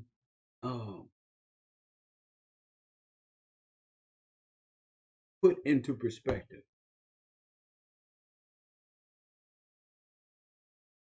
Feel me?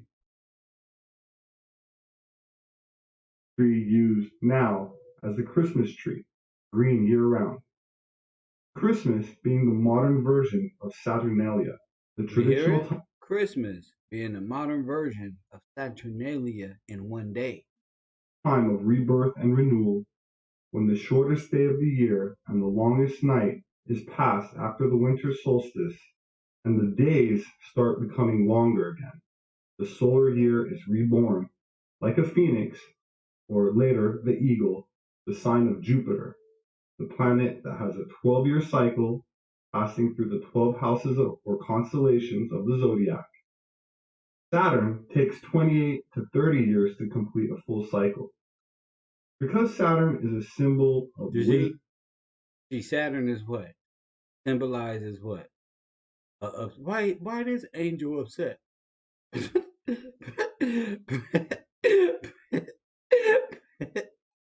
Hold on, yeah. Why this one upset? What's wrong with him? Why he on some gargoyle shit? Come on, y'all. Tell me. Tell me, what's wrong with him? What's wrong with you, man? What happened? Talk to me, cause I'm gonna be still Steve Wilkos. Cuz look like he made a huge mistake. What do, Jay?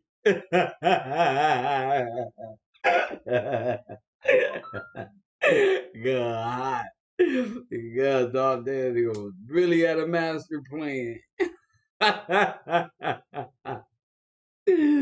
Yeah, at the fraud department, he mad at you, he mad at Jesus, he mad, he mad as hell. He just mad, bad because he can't get out of here. He mad, he's the fallen one. Look at him. Just frozen in nothingness. Father time to just sit there in purgatory, mad. The rest of them too. They thought they had a plan. They had no damn plan. They just thought they was smart. We just gonna corrupt them. Fuck it. Fuck it. Okay, and then what he do? Mad as hell. They put themselves up as the gods. Where did they put themselves up as gods? Right there in the Sistine Chapel. Right up there with the clouds and shit. Right there. Because that's where it happens in your brain. When you go look on that place, you're looking at the fallen ones. And how they take part in Saturnalia and bred with humans and shit. It is mad.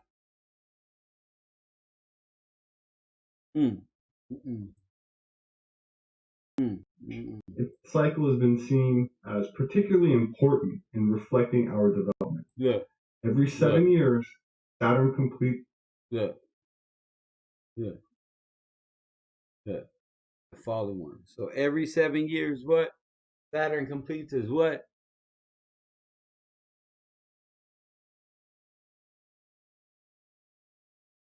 Remember I told you about the 7-year tribulation? This is all in correlation. Listen, what they believe, but they fucked up this time. After all this time, by the time reflecting our development. Every 7 years, Saturn completes a quarter of the cycle, and we move into a new stage of awareness. The renewal of light and the coming of the year was celebrated in the Roman Empire. See, that's what they think. They move into a new awareness state, but they don't go nowhere. Ain't no new nothing. They are confounded by their own philosophies and led astray by Saturn, Satan, the fallen one. You get it? Who deceive the whole world. Y'all with this new age coexist and all this stuff, deceive the whole world. With this new Oprah, Cardi B, all this together, but y'all think y'all separate? The whole world. A Black Lives Matter and Antifa really think they separate, but fight together with the elder. All of it is deception by good old nothing to do ass Father Time. You call Lord, Indians call Lord Shiva and stuff. All this race, they tell you about this stuff. That's it. As the deus Natalis, y'all been captivated by Roman Catholicism. Not the word. Invictus, or the birthday of the unconquerable sun on December 25th. The birthday of the unconquerable sun. So the winter solstice, the blacked out sun, that's the Nazi, that's the Aryan natural so-called religion of this stuff. Sun worship, the black sun, and the rebirth of something new. This goes back to the rebirth. Little Wayne, I just brought this shit up earlier. Press 1.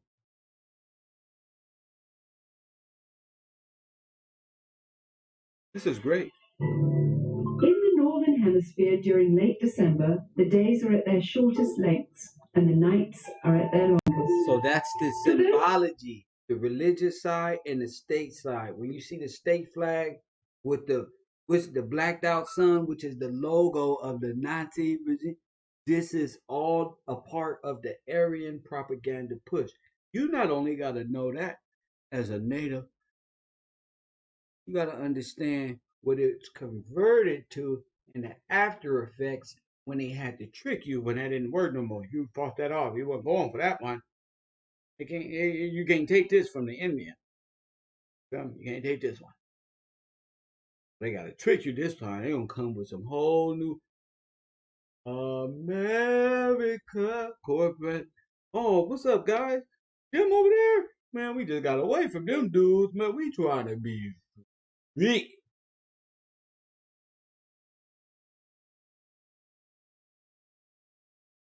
Now we here. They hit your ass with a revolution, so-called. To the pagan world, this has always been the greatest time of the year to celebrate and practice the works of darkness. The pagan calendar identifies this period as the winter solstice. It was during the pre-Christian midwinter pagan celebrations of Scandinavia's Norsemen where today's... This is before you, fool. The Scandinavian Daemon Northmen. You know, them people you be seeing on Lord of the Rings. That's Saturnalian worship. That's Saturn worship. The Tower of Babel with the eye. The eye represents the left eye God. Come on, y'all want to... Don't make me do it. Christmas traditions began. As a means of honoring the pagan sex and fertility god Yule, a 12-day celebration during the month of December was inaugurated. A large single log considered to be a phallic idol was lit on fire and kept burning for 12 days. Animal or human sacrifices were offered in the fire on each of those days. Wild, delirious... Going back to Hinduism. This reveling accompanied the daily sacrifices as drunken participants defiantly strove to make contact with spirits. Dude, that's today. 1,000 miles away in pre-Christian Rome, celebrants were paying homage to their own gods during the winter solstice. Look what they were doing over there. While Hebrews, so-called them people over there, was doing what we was doing over there. Look what they was doing. Press 1. This what they was doing. This ain't gonna be a place in this world. You see, the Most High God knows what's really going on.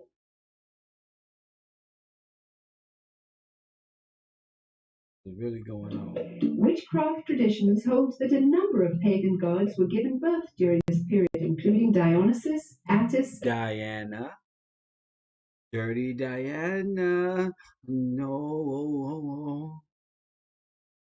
The moon goddess, Dirty Di. Y'all gotta pick this up, y'all. and Baal, chief male god of fertility and licentiousness. Chief male god of fertility.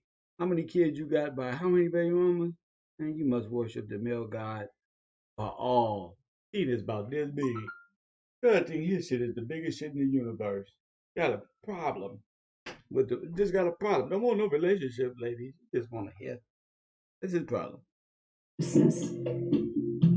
Another pagan god from Baal, Peter's worship, phallic worship. Persia, identified as Mithra, was said to have been born specifically on December 25th. Mithra was the god of the unconquerable sun, the god of... Mithra. Remember Remember the Constantine and them blended sun worship with sun worship?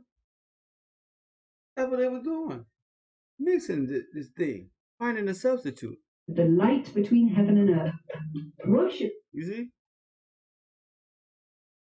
But they just stones. At that time by an influential Roman cult.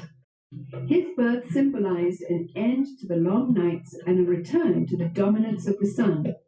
During the month-long... Now, let me ask y'all something. Let me show you how deep this goes back to Hinduism. Who wore a hat like that in our cartoons? Didn't the Smurfs wear them hats? First one. And what color was the Smurfs? And who was they running from? What did Gargamel represent? Who was trying to catch them? Come on, y'all. Symbolized an end to the long nights and a return to the dominance of the sun. During the month-long winter solstice celebration, courts in Rome were closed. Any and all crimes were allowed. Homosexuality. Told you. All the businesses that's closed out here, they all taking part in Satan worship right now. The business that's all lawlessness, that's what they was creating. The long nights and a return to the dominance of the sun. During the month-long winter solstice celebration, courts in Rome were closed. Any and all crimes were allowed. Homosexuality, cross-dressing, and uncontrolled debauchery. That's crazy. That's crazy. Somebody said that's who George Floyd was crying out to. Mama, I'm coming, mama. Some city was saying that's somebody. That's crazy. Reigned supreme. Rome's order was turned upside down. Even children were allowed to join in the drunken orgies as part of the Juvenalia celebration. By 270 AD, the Roman Emperor Aurelian had made it official, setting aside a 7-day period from December the 17th through the 24th, culminating in an exchange of gifts on December the 25th to celebrate the birth of the sun god. This Roman orgy to end all orgies later became known as Saturnalia, in honor of the god Saturn. In honor of the god Saturn. The god of excess. This goes back to Hinduism.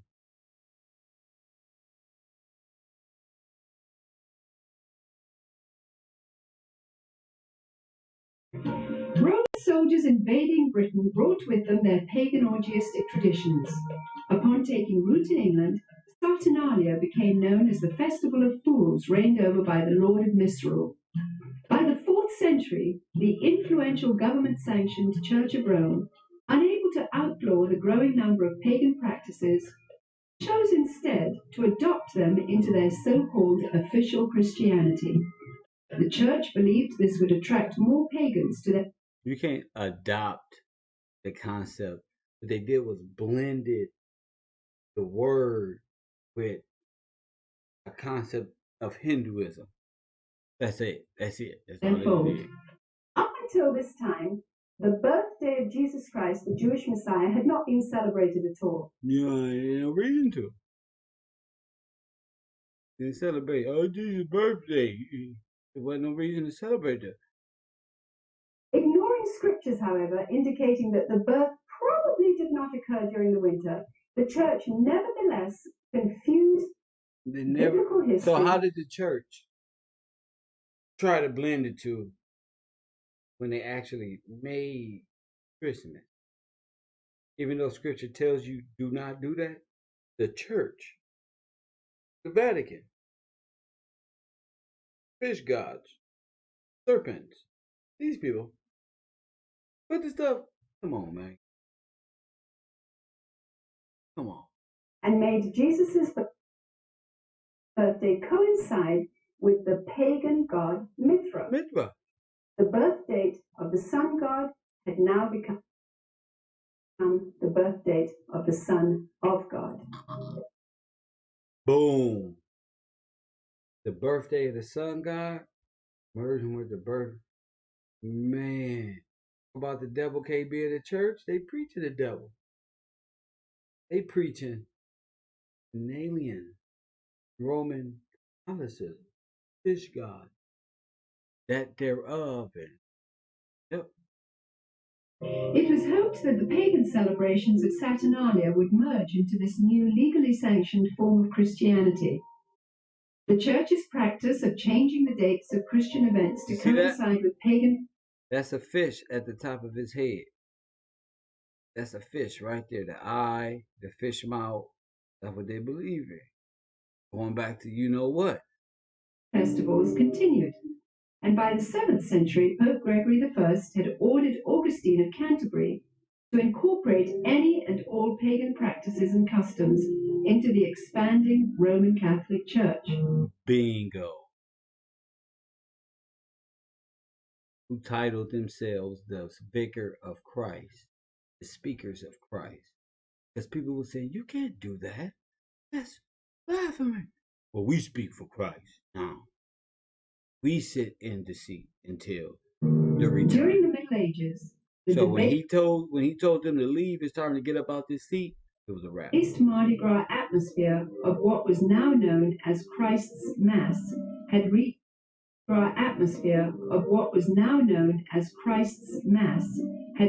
a fevered pitch. Common practices included open sex in the streets, rioting, murder, and a number of pagan druidic Halloween rituals.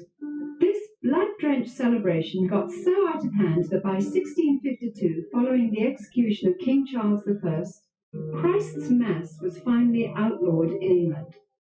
A religious reform movement began sweeping the country, led by Puritan Oliver Cromwell.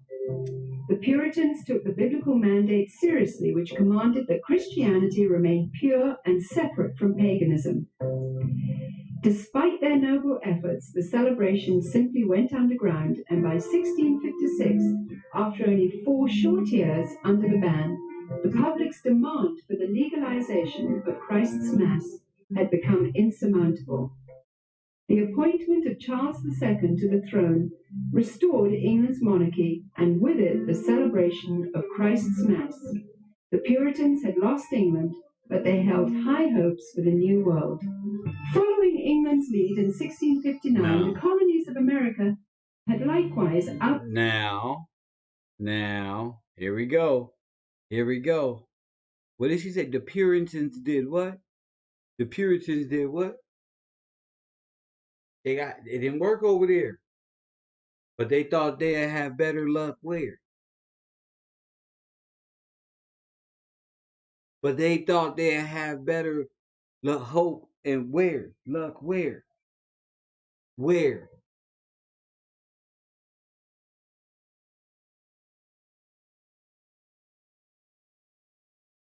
In the New World. New World. So what are you dealing with here? What are we dealing with here? Boy, I love y'all. Y'all gonna love this. Y'all go down to history for this type of stuff with y'all. Y'all gonna remember me forever. That's the beauty. That boy, yeah. Oh, man. Watch this one. Christ's Mass. The Puritans had lost England, but they held high hopes for the New World. They held high hopes for the New World. Ain't them the Pilgrims? They didn't want to call them the Puritans because you would know who they were. So they called it the Pilgrim. What do that in Turkey? Christopher Columbus. And now, paid by the order of who? British monarchy. Plymouth Rock landed on us. They came over here. Listen.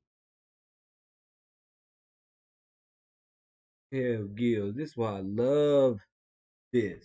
Why I love this.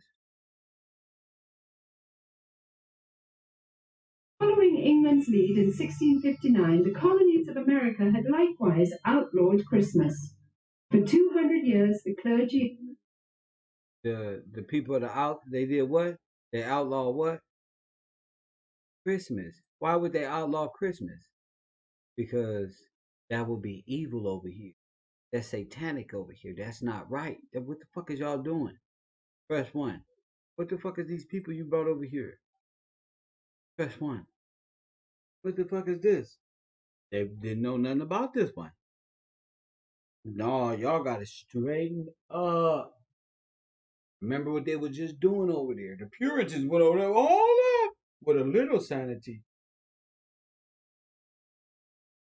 All right. So what was they doing? That caused disease. What they was doing, y'all. Come on now. All right.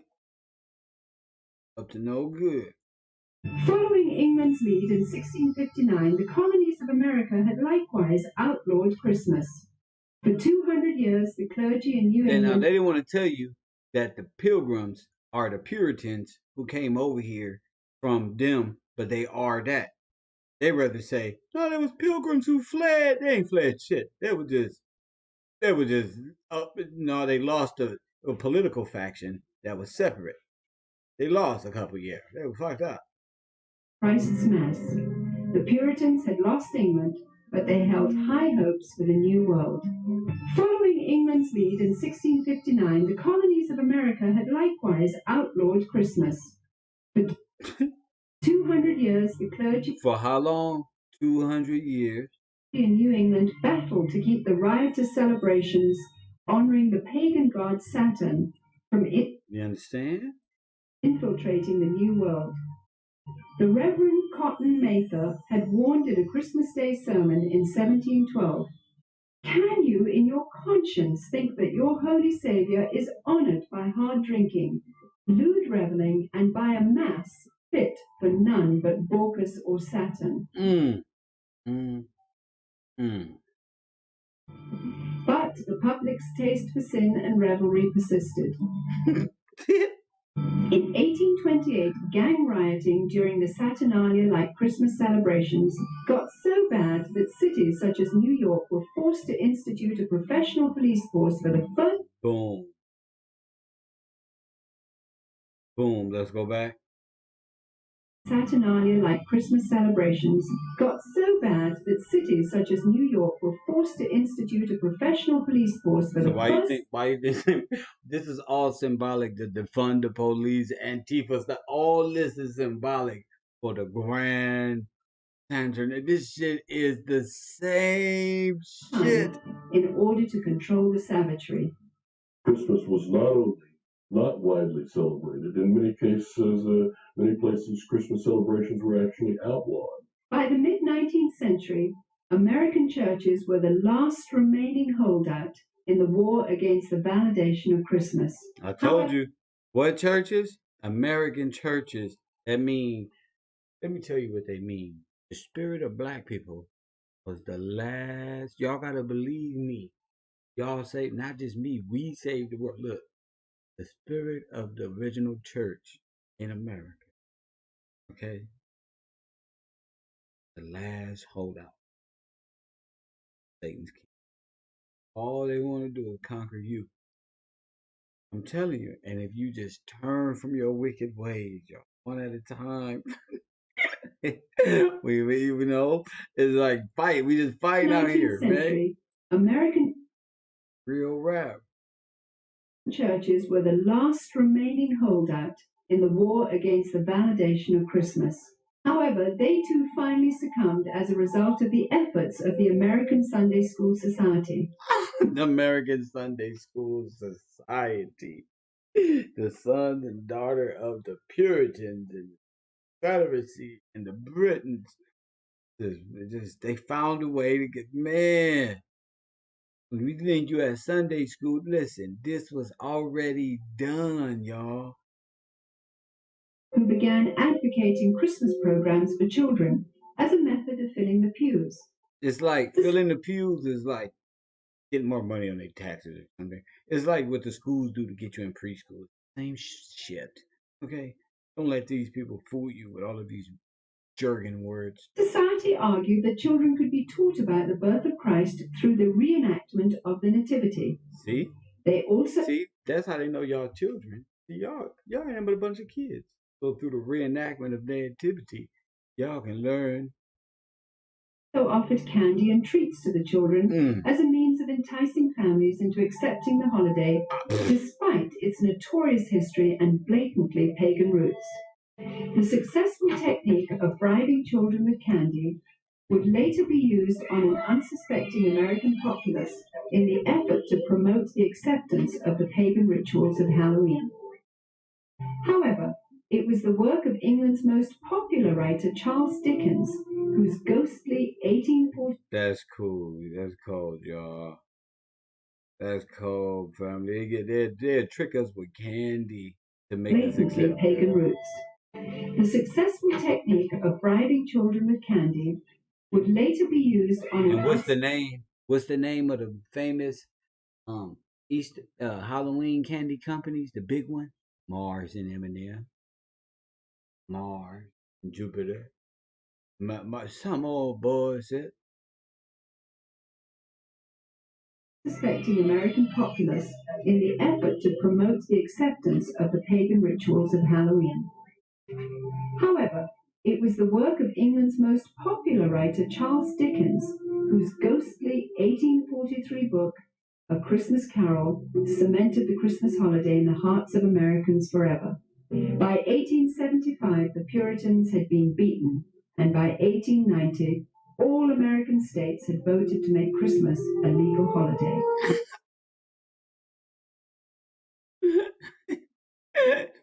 The Puritans, man, they been getting roughed up. Americans forever. By 1875, the Puritans had been beaten, and by 1890, all American states had voted to make Christmas a legal holiday. Today's tradition of the Christmas... By 18 what? Wait a minute, by 18 what? 1843 book, A Christmas Carol, cemented the Christmas holiday in the hearts of Americans forever. By 1875, the Puritans had been beaten, and by 1890, all American states had voted to make Christmas a legal holiday. Oh, my mom. That's how they got you to vote Democrat, right there. Right there, they locked you in. I remember they said, we found out how to get these niggas.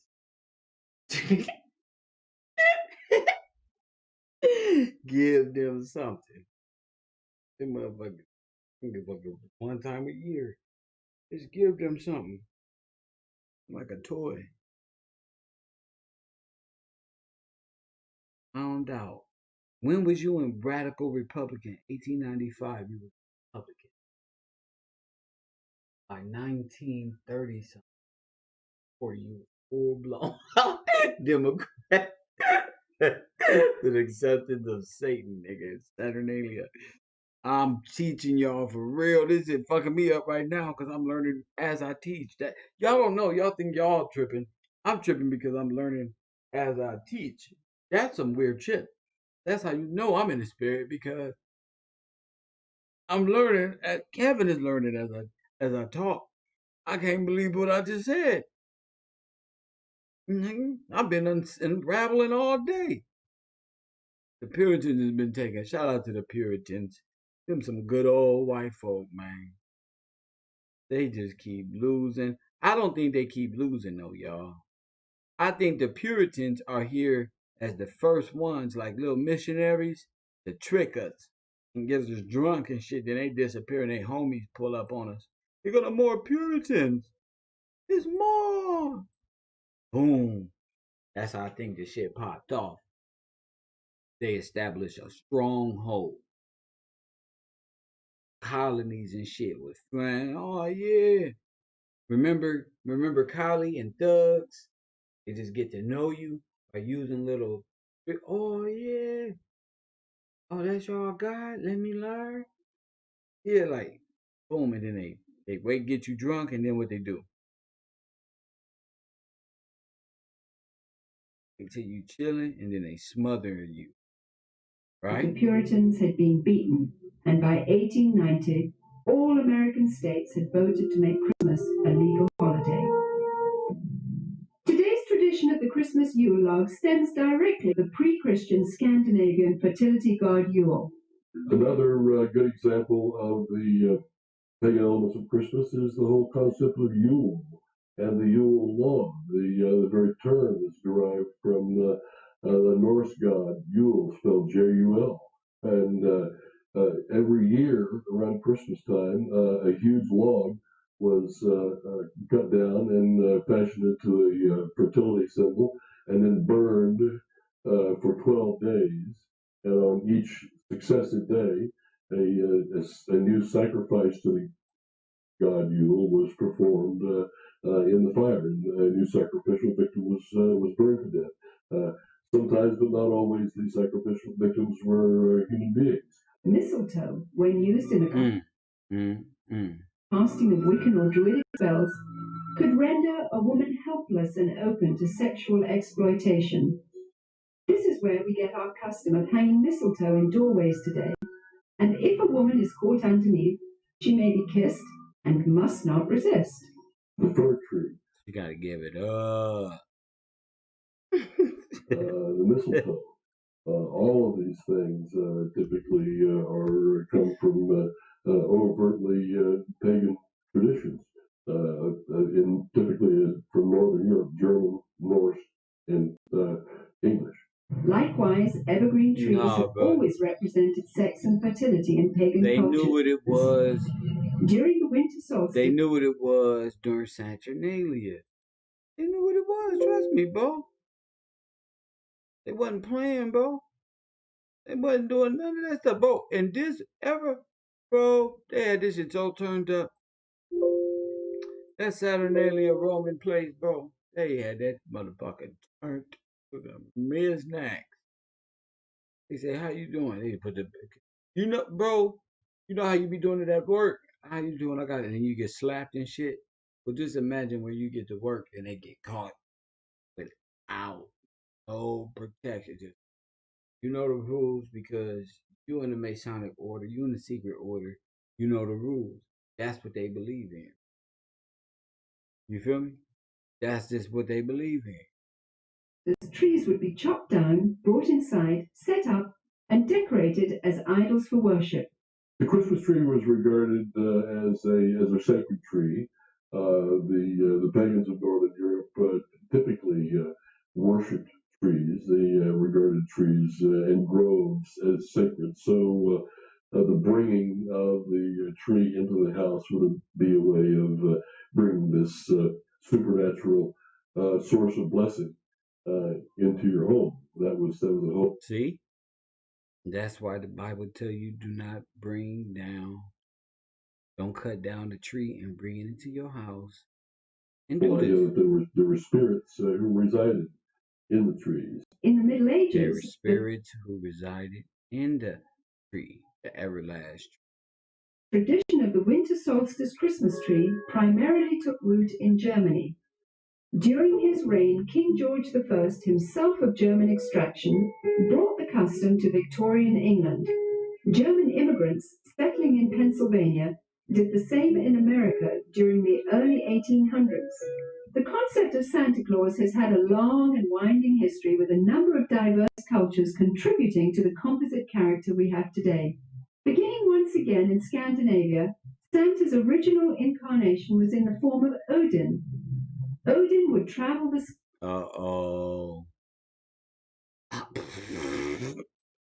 during the winter solstice, deciding who would die and who would prosper. During the what? The winter solstice. Most believers were frightened of this particular time of year. In England, Odin eventually evolved into Father Christmas, who, crowned with sprigs of holly, traveled the countryside getting roaring drunk as part of the Festival of Fools celebration.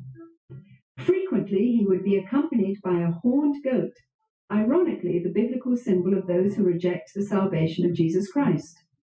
Recognized in various cultures as Krampus, Beelzebub, or Zwart Piet, Black Peter, this assistant of St. Nicholas is best known by his German name, Knecht Ruprecht. Described as a hideous horned creature, the servant Ruprecht was a dark and sinister figure who stood in stark contrast to the saintly Nicholas. Somehow, Father Christmas's companion, the horned goat, had metamorphosized into the foreboding horned devil called... Okay, so who is this? Who is this? I tell you that is. I told you. Here we go again. Bro. I told you. Once again. It all goes back to what? I told you. I told you. I told you. It all goes back to mystery Babylon. I know who your father is.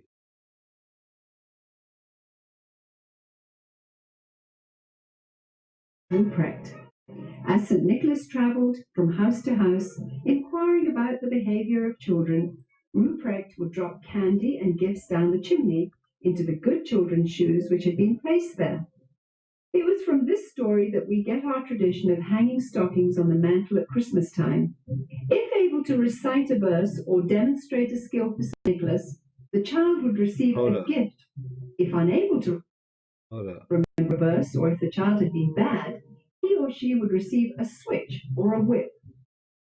Ruprecht also carried a large... Somebody said something important. Somebody said, the devil sacrifices children, just like Nas' new album.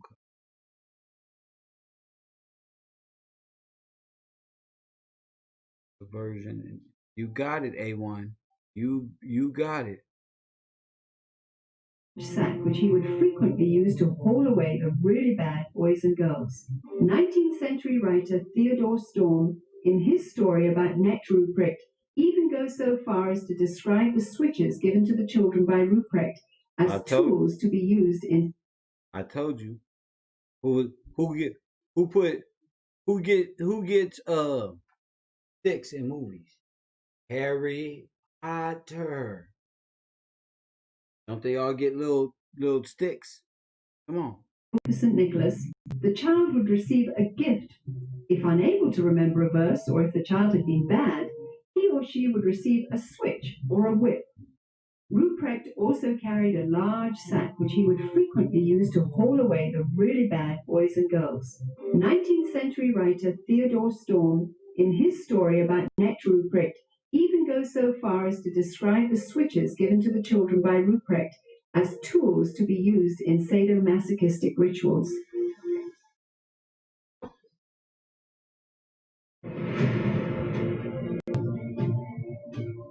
When I was born in the colony of Atlanta. Now, look at this commercial. This is a good example of this. Look at this commercial. Everything about our mother civilization through the stories of my grandfather in that life. And one of the most important stories was that we all came from the breathing of the universe. The universe in that time was the consciousness of every dimension creating us. Oh, told you. Y'all ready? This is the commercials they putting for you. And the story said the first ones on arriving were the Nemnir, then the Softgear, then the Aether, and then the Aesir. And you see how they took God's word and flipped it into whatever the hell they wanted to. Aesir had sons and daughters with humans, and that created us, the Sem, the people from Atlantis. I'm glad. I'm going to the version. I'm there with this. Numen is the Latin term for divinity. See, that's because they didn't study. They got caught up in mystery Babylonian schools. You seen that? So if you caught up in that, come out of her. That is mystery.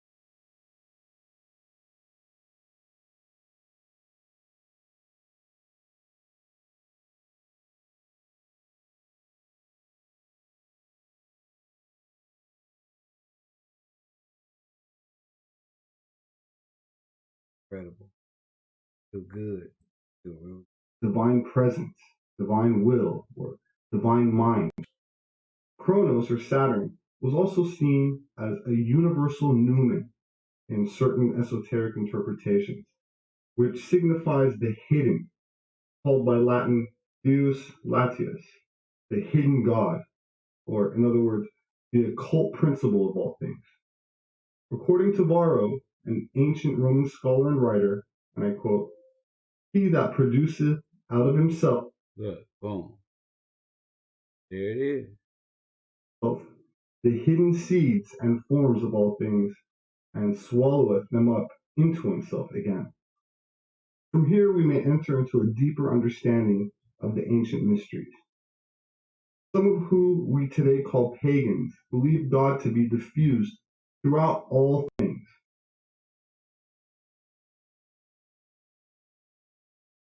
Plato himself approved of worshiping the invisible God in the sun, moon, and stars as visible images.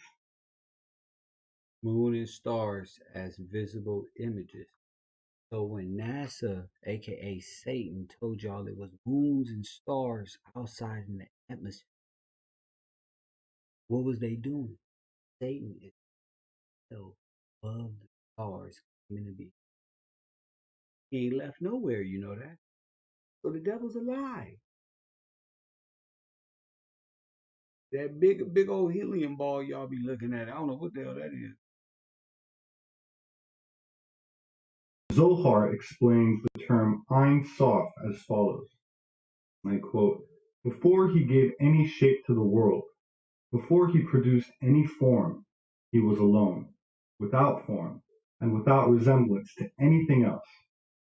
Who then can comprehend?" Once they get you to believe in planets, they get you to spend money on the planet, on their gods. You got it? Nike, all that. Nike, all that. All of these foreign entities with Gucci with snakes on them. And how he was before the creation. Hence, it is forbidden to lend him any form or similitude, or even to call him by his sacred name, or to indicate him by a single letter or a single point. Honorary 33rd degree Freemason Manly P. Hall said, and I quote, "The Kabbalists conceive of the supreme deity as an incomprehensible principle to be discovered only through the process of eliminating, in order, all of its cognizable attributes." Which is not true. Which is not true. And let me tell you why that's not true. Because he told you, if my children that are called by my name seek my face, there it is right there. Why would he be hiding from you,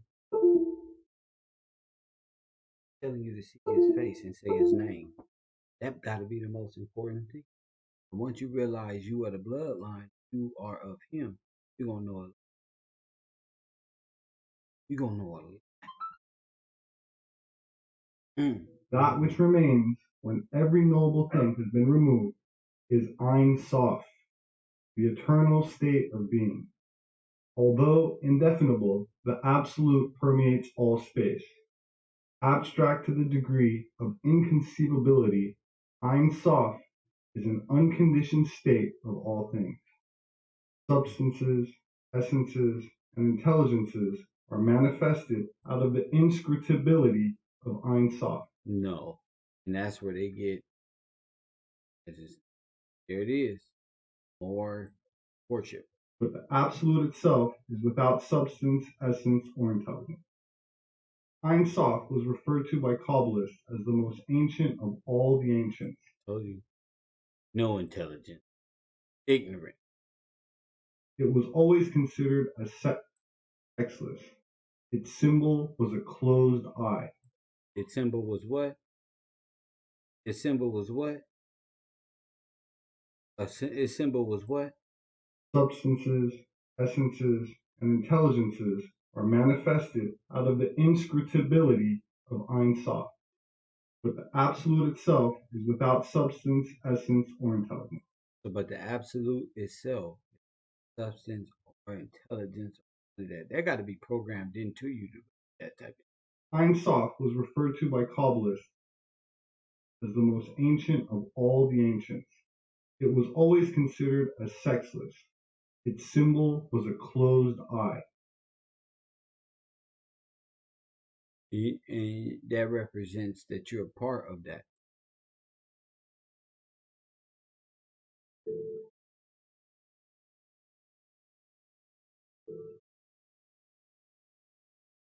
And this is Odin,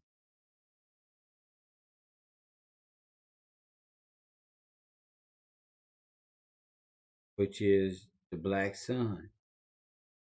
You get it now? Nazi, all of it. Oh no, not Mr. Mr. Atlantis. The Kabbalah, Ein Sof Or, is the limitless light, an empty black. All right, y'all see it now, right? So the Kabbalah, write this down. This is also a belief in the Bible. Why do you think they got y'all out there looking at the eclipse? There you go. You guys are paying homage to the eye being closed.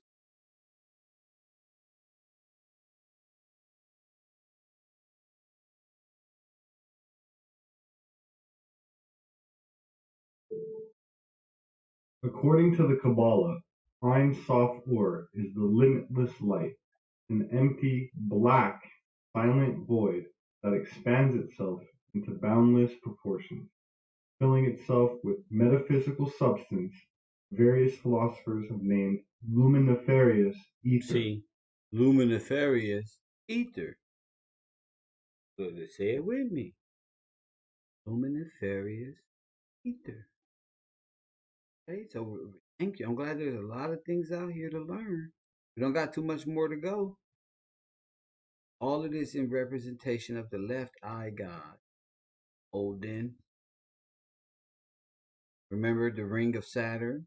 Remember the ring of Saturn? The crown upon the rings of Saturn? The left eye god of Odin.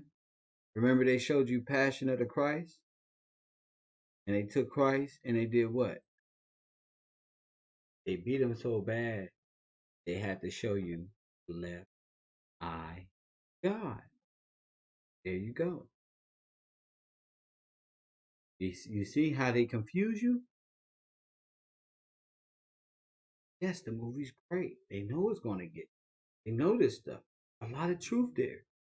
But where they will take you in your spiritual belief in what you know to be real and close one eye, European God Odin, then you have people unknowingly worshiping the Kabbalah God, Jewish mysticism that from the ancient Babylonian schools of great grand old serpent, Satan, aka the god of Jupiter, aka the one who was cast down into the bottomless pit.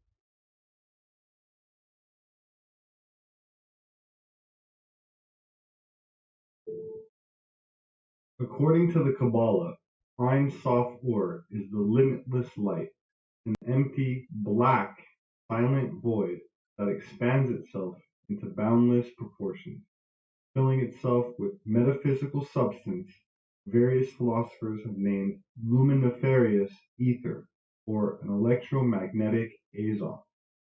This liquid light substance is an invisible electromagnetic radiant energy.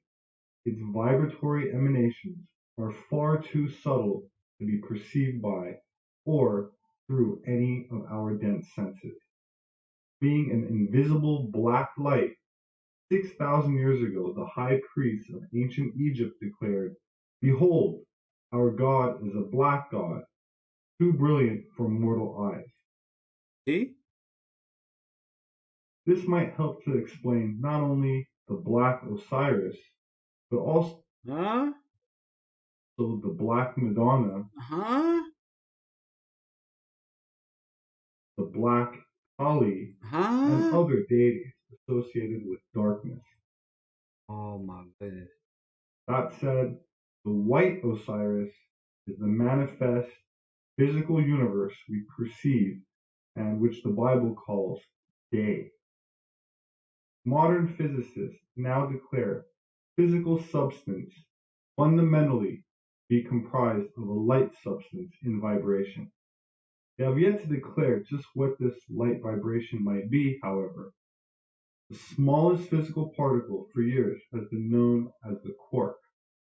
More recently, an even smaller particle has been revealed, and this science is labeled dark matter. Ein Sof Ur is that dark matter. The night, or dark matter, is the ocean of black liquid light, a living, omniscient, omnipotent, omnipresent substance permeating every aspect of all manifest and unmanifest levels of experience. It is absent nowhere. That motherfucker just confused. That motherfucker just obsessive. See how the mind gets you?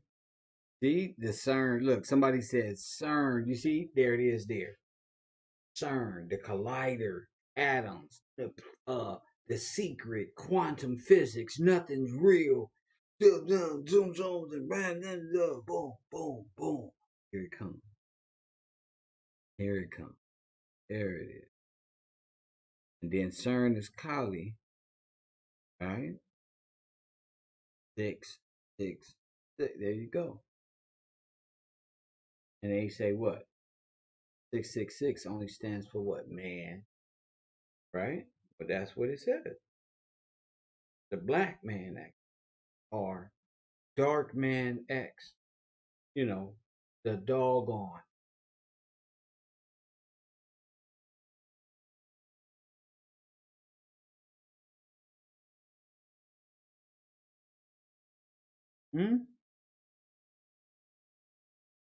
Filling all space, filling mineral, vegetable, animal, human kingdoms, and kingdoms beyond.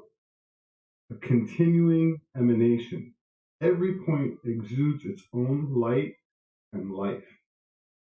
Alchemists call this their universal first matter, universal mercury. This is the substance of creation from no thing. The Hindu equivalent to Ein Sof Ur,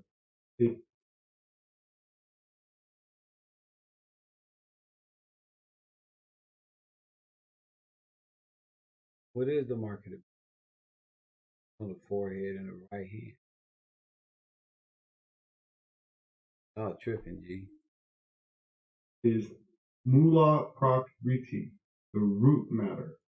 The root matter. Alchemists from all periods have given it any number of different names, but the principal, one designation has always been simply water, but a permanent water.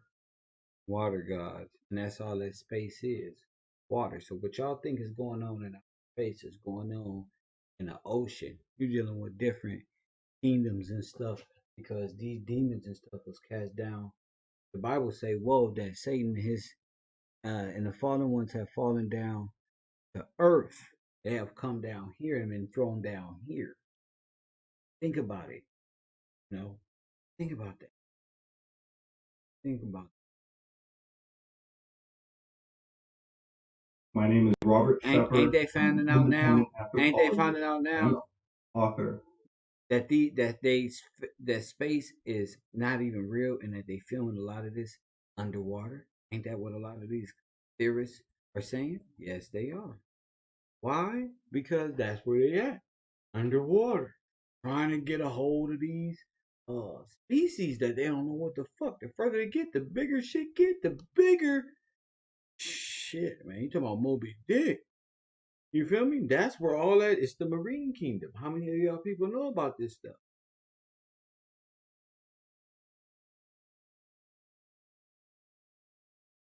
Do they sell these people to these demons who exist in the marine kingdom who offer them what? Now we talking.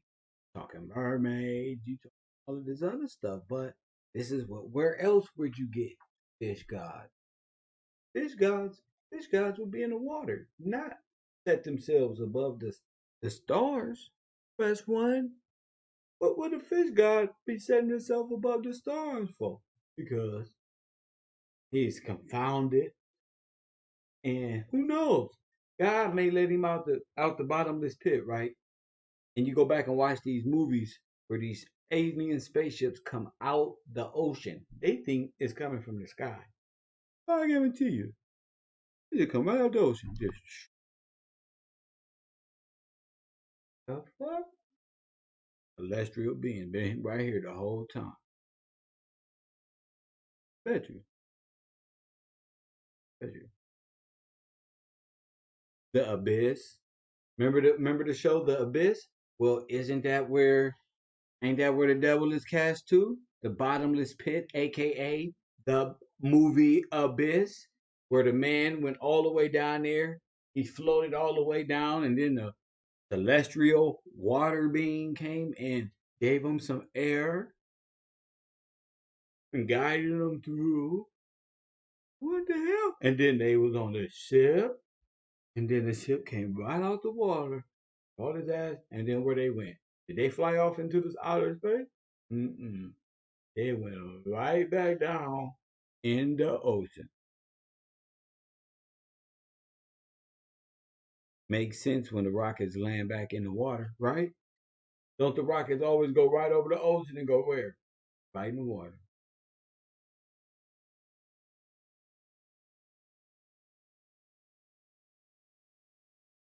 What's the Bermuda Triangle? I don't know. What I do know is maybe we looking up in the main planets, and maybe we looking down, and those ain't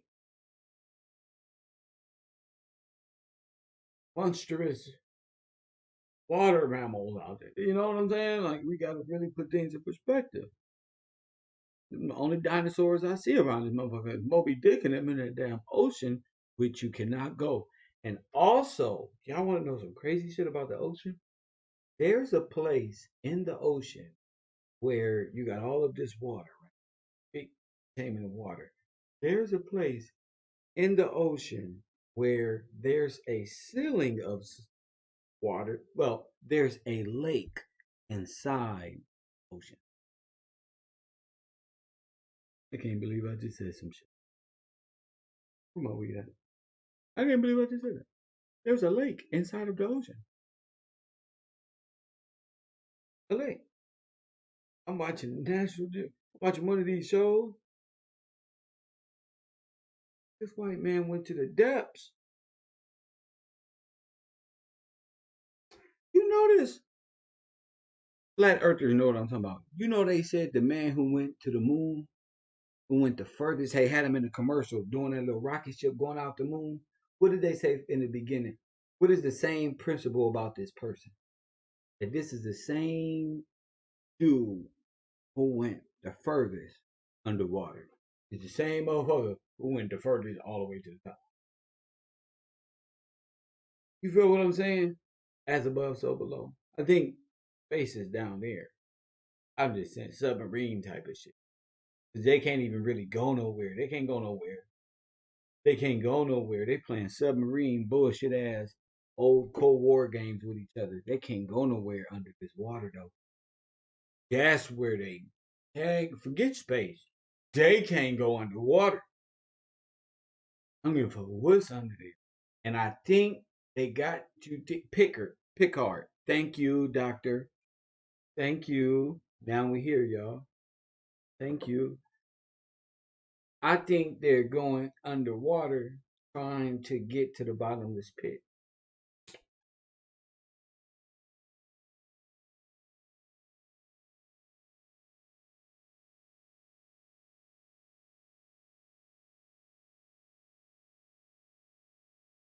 Marianas Trench, deepest part of the ocean.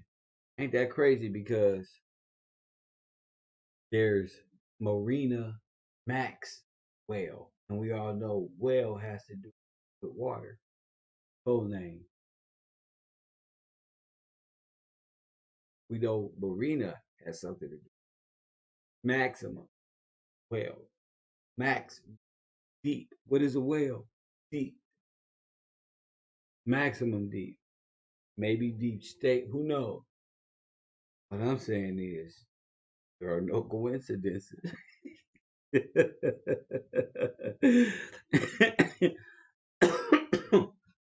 know what I'm saying?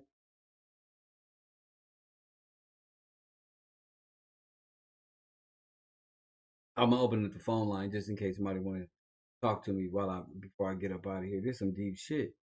What y'all know about the black sun or the black stone or the black what? Come on, y'all.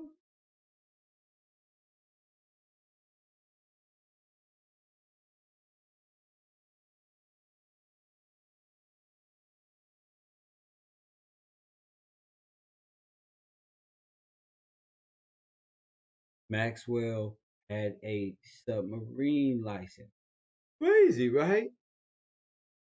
Crazy. He owns a submarine company.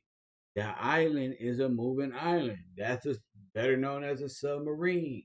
Ron Hubbard, U.S. Navy. Okay. That's right.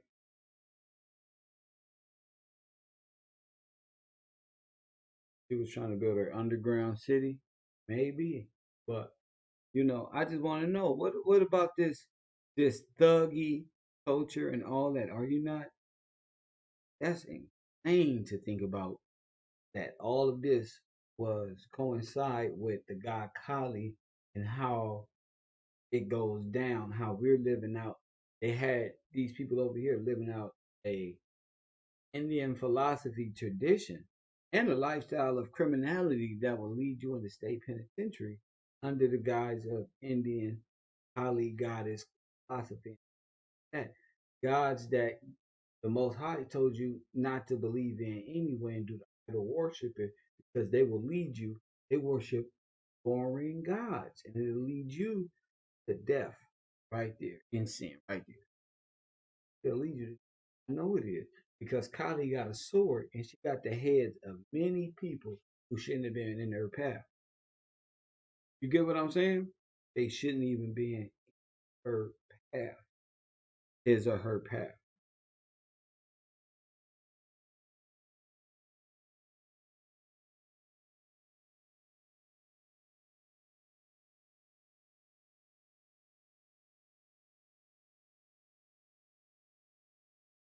Oh, she was trying to be the Queen Ursula. She was trying to be the queen of the underground world, like the Little Mermaid, and actually be the water god. Oh no, you got to go to jail. Remember what was she doing? Taking little girls. What happened? She was taking souls and taking little girls. What was she doing? Taking, stealing people. They've been telling us this whole time. Remember they said. Remember they said that Disney star jumped in the water. Remember? He jumped in the water off the boat. Remember? Disney star.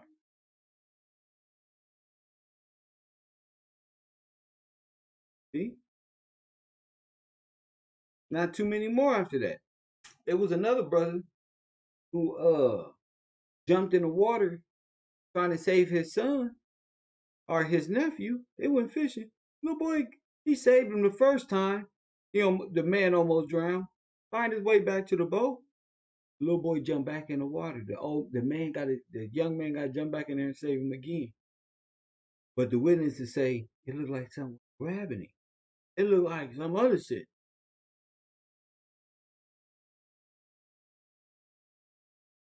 You never know. I don't like the water. I don't fuck with that ocean. I don't like it at all. I don't like it. You know. But y'all keep saying the Caucasian when they are have. Did I teach y'all today that there are black Caucasians? Didn't I teach y'all today there are black Caucasians? And Northern Africans, East Asians are black Caucasians, and they believe that they are the gods. Asiatic black man is the god. The Asiatic black man ain't nothing but the East Indian. So the Honorable Elijah Muhammad could have been East Indian.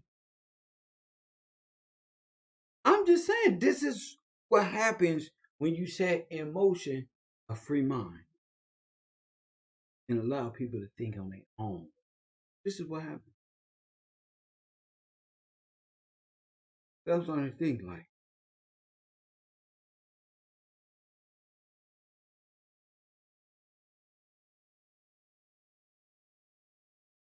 Oh man, you feel me? Somebody said I've been said that a long time ago. Netta still, you still scared to come out, and we'll be in Cali this Sunday. The next Sunday, would love to meet you. You spamming that? No, you're not. No, you're not. You see, I'm on some intelligence. You don't want to meet me. Stop this information flow. Press one, y'all. Don't even talk to him. Don't even talk to him. Don't even talk to the guru. Don't even talk to the Albanian. Don't even touch. See what happens. See me? See? You see now? Now they come. Yeah, hey, meet me. Hey, I'm over here. Now they get it. Yeah. You still scared to come on out? Then they know. Nigga, I'm out here. But this is a trick of the devil, of the deceivers. Press one to try to lure Gil out of his natural rightful position, like a thug would. Press one to catch me drunk and fine until I am a unwitting victim. See, I would have, but now I know better. See, when I was a fool, I would let that entice me, and my ego will lead me into that my own catastrophe. But now that I am wise in Christ, I understand the plot and scheme of Satan. For I know who your father is.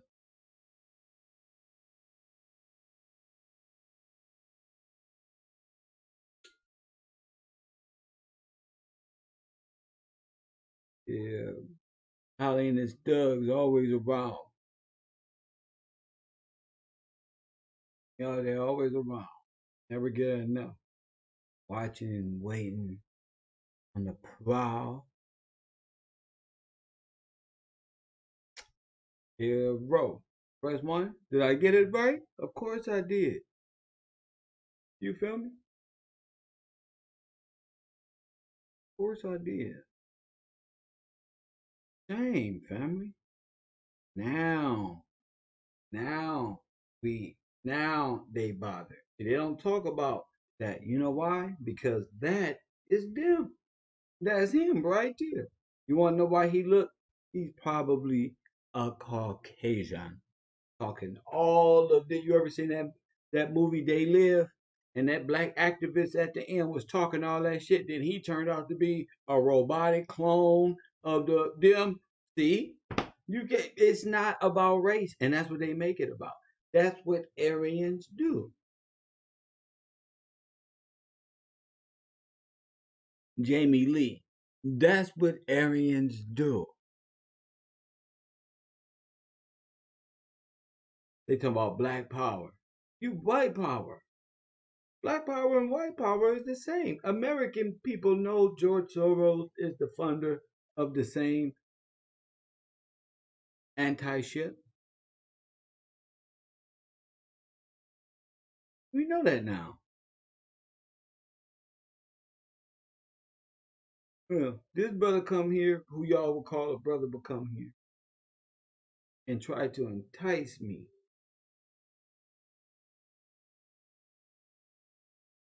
You see? We in the deep end now. We ain't even mention this dude. We all in our own business. See, but here he is, so-called king of Pan-Africanism. I'm gonna open up the phone lines. Maybe he wanna call in and defend this. 424-209-9506.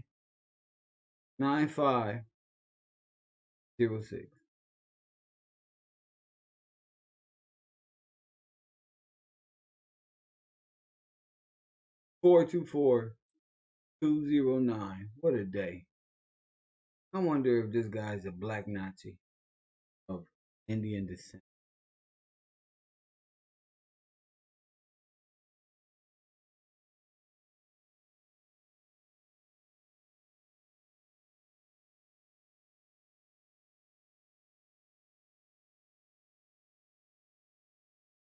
Mm, mm, mm. Coffee and Kush TV. You know, again, it's been a fine night. Fine night. It's been a great day. Shout out to Ali in the super chat. Shout out to y'all in the super chat and the supporters of Care Bro. Demetria. Shout out to Tracy F. Shout out to Morris. Shout out to Chocolate. Shout out to Kimberly.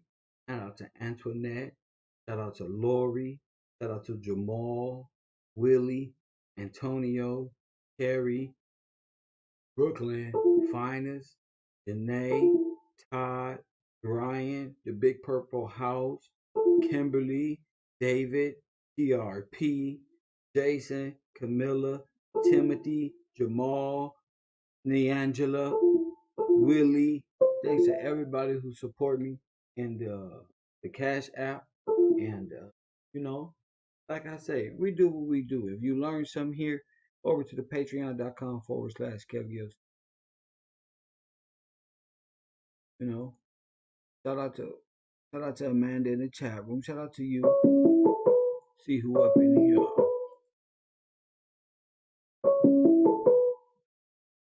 San Diego, you in the building. What's happening?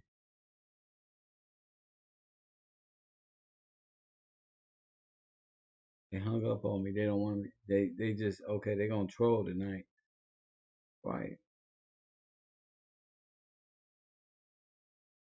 I'll wait a little bit. See anybody want to combat these demons that's out here. I'll wait. I'll wait. You know, I've done a lot. I said a lot. I've unsealed a lot. You know, the beast. 7 nations who conspired against thee, who are of one, of German and Turkish origin. German through superiority, Turkish through religion.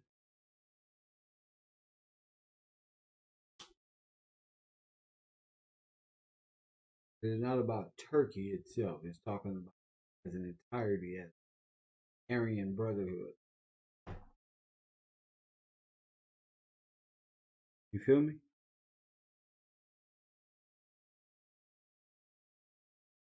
You up in the building, G. All this again, as if freestyling. A lot of things, a lot of connections that we're gonna be going into. We went already into the subversion. You know, don't let these people make you think that this happened to you 400 years ago.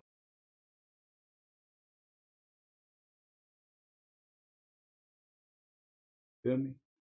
This was a sleight of hand. They miseducated you. That's all that they did during the Lost Cause. This happened in the 1930s, all the way up into this point.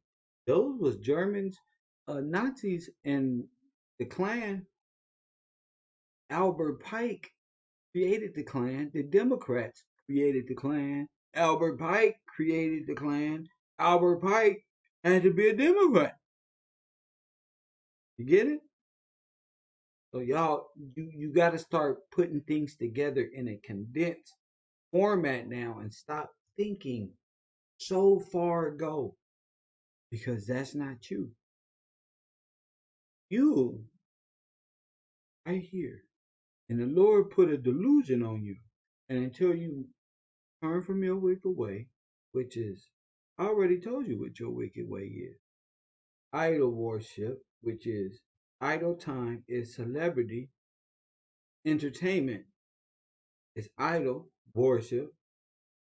So idol worship, the people who provide you the entertainment, which are given to you by those of higher orders of this brotherhood, this League of Nations. Do you get it now? They might call themselves a council of foreign relations.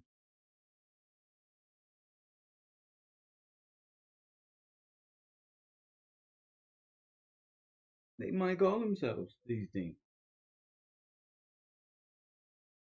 But this is them.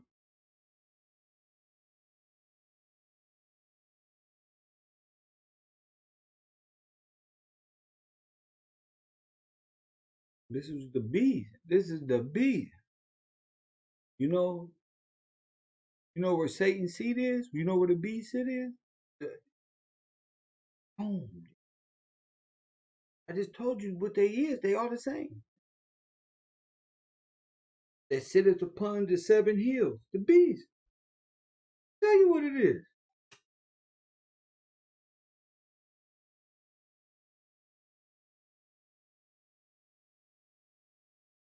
He is a man who had the power to change the law of God's work. Change God's day change God's Sabbath day. That's why he told you, remember the Sabbath. When you remember the Sabbath, you're going to automatically remember who changed it. You can say you worship God however you want to. That ain't what he say. You gotta know this stuff. Just as much as y'all know these rap songs and all this other stuff. Fine, cool, dance, twerk. I don't give a damn what you do. You better know this. You feel me?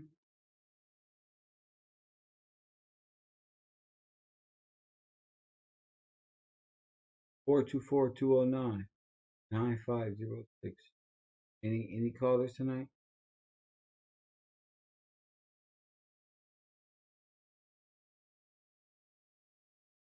Any callers tonight?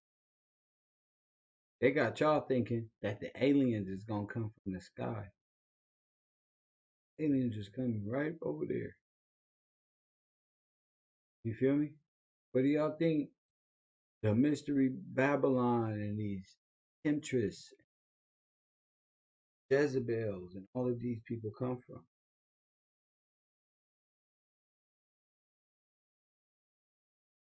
All this shit come from mystery Babylon. This is what they be studying. Feel me? With the allurement and all that.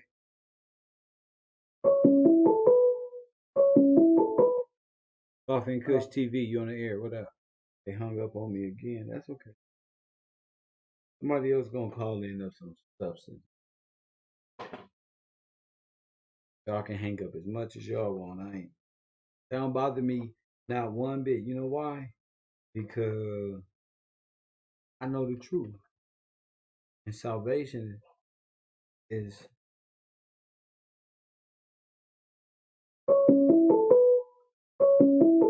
of the Jews.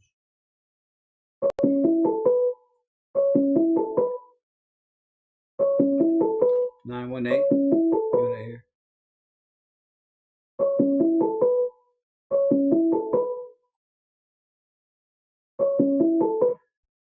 619, you on the air? What's up, bro? What's up, champ? What's really good? Now listen, I've been hearing everything you talk about.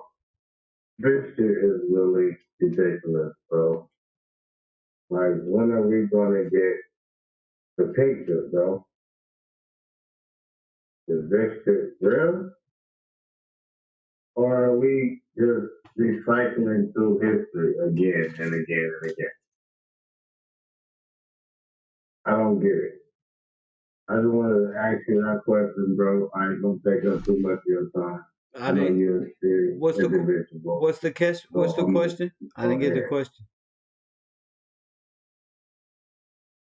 You might be worse. What's the question? I didn't get the question.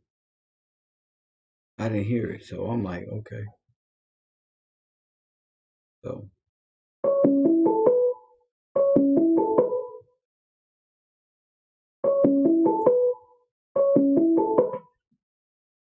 Yo, Coffee and Kush TV on the air. Hi, Kev. It's KG. What's up, KG?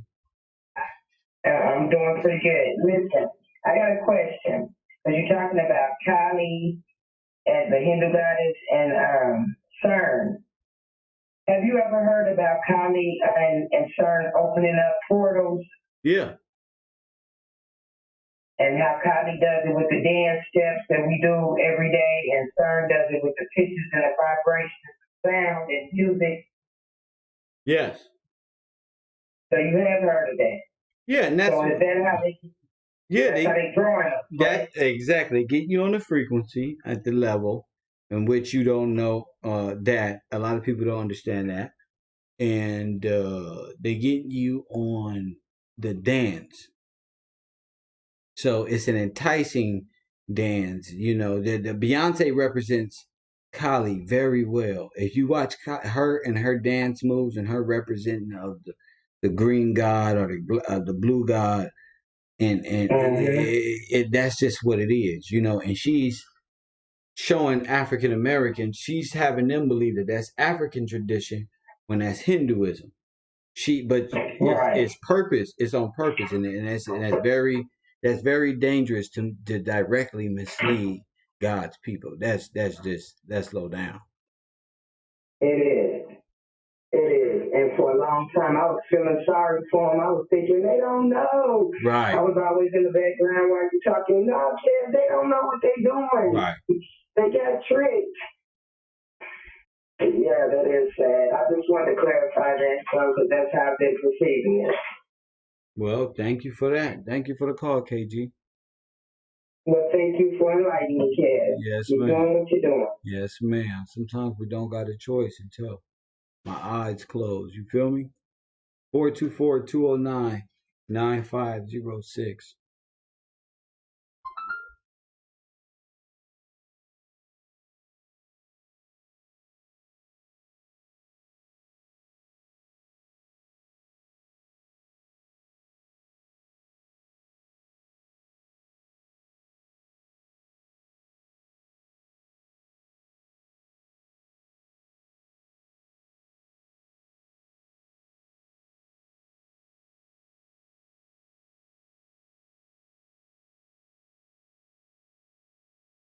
The WAP video had it in there too. Of course. Of course. Of course. Did you tell us that the football stadiums are CERNs? Yes. I told you how it's there to conduct energy and there to, you can feel the energy when you're in the football stadiums. You be thinking y'all be caught up in a whirlwind. That's CERN. That's the black hole. What do they call it at the Raider Stadium? What do they call it at the Raider Stadium? What do they jump into? Huh? Green Bay Packers do the same thing. Minnesota Vikings do the same thing. What are they doing? They jumping into the black hole. What is the black hole? Jumping into the bottomless pit. Hell. You've been living in a dream world, Neo.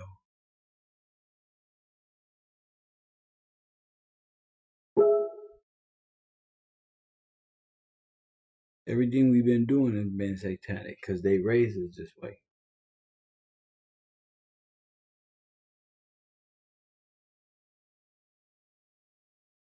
Coffee and Kush TV, man. Been a pleasure.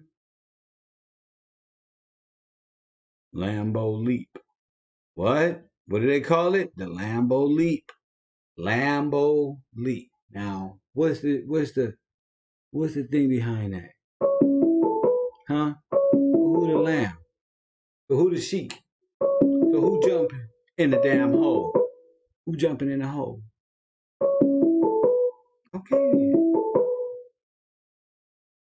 Okay. Talk to me, fam. 916, you on the air. What up? This Big Two calling me, Chief. What up, Two? Isn't it a blessing to still be alive and walking right now? Yes, it is, sir. It's a beautiful thing. It's a miracle. And it's just like Man, the power of the Lord. You see, a lot of us didn't understand, sometimes we had people praying for us. Like, we had family members that was praying that knew this. And they know how to break this down and tell us what the hell was going on this earth right here. And they kept telling us, you need to pray and stay in your word. This is your strength. Do this and do that. And we constantly want to be bad little kids, little hoodlums, or thuggies, and we've been indoctrinated our whole life, our entire existence. It's like, this is unbelievable. And to be alive right now and seeing and hearing, and he unveiled it to us, and he used the same system that they used to indoctrinate us. Oh my goodness. Thank you, Big To become the footstool right now. Come on, Big Two. Why you think I listen to drill, this most ignorant music? Because I laugh at how the devil think that God did not win. What you think? God ain't a superstar? What you think? He ain't the real deal Holyfield? It's focus. He set up the whole game. He set up the whole game, and he's watching the playing field right now. And he says, it's time. You do a touchdown? Okay, well, I'm going to take the field goal. Yeah. And then when we come back around again, I'm going to go extra point. And I'm going to keep on scoring. Because I'm reaching out to my people right now. And it's just so amazing, how I came upon this classroom right here. Oh. And only through the Spirit, you get what I'm saying? Only through the Spirit of God himself that I made it here. And it's just unbelievable. And I knew something was coming big when you started earlier. You started earlier. And I just went into my word, and started reading a little bit. At first, earlier today, before I got on, I was playing my video games. I was playing, what do you call it? 2K or whatever. Right. I was on that. Doing my regular old thing. Right. Then, how can I say that? Distracted. You know what I'm saying? Because that's all distractions. Right. From what we really need to be doing. That's our distraction. Everybody has their own life. Right. But they've been knocking down our walls. They've been knocking on our children. You see, when you have a family, and when you say a man with a family shouldn't even come talk to me, he don't understand. But when you got a family and you hear this stuff, man, it's heartbreaking. Yeah. To see how they sit there and indoctrinate our children and how they indoctrinate us. And then they want to come up there and still play these games like we are the large children. And all I want to say, you're doing a powerful thing right now. And to that troll more out there, that wizard that sends that message, we just going to keep in our prayer. That's all we're going to do. We're going to keep in our prayers. We're going to stay in our words, stay in the book. And we have to not only fight for ourselves right now, but for our children. Right. Because they're already doing all this other crazy stuff. Right. But we got to reach out to our children, and all skinfolk and kinfolk. And everybody can't go. And that's including family members. Some of them ain't going to go. Learning this, some people going to lose their house. They'll lose their marriages. And I'm not saying to go and do that. You know what I'm talking about, Kev. But a lot of people gain this knowledge. Yeah, it's just going to happen. It's going to happen because you can't take everybody with you once you gain this knowledge.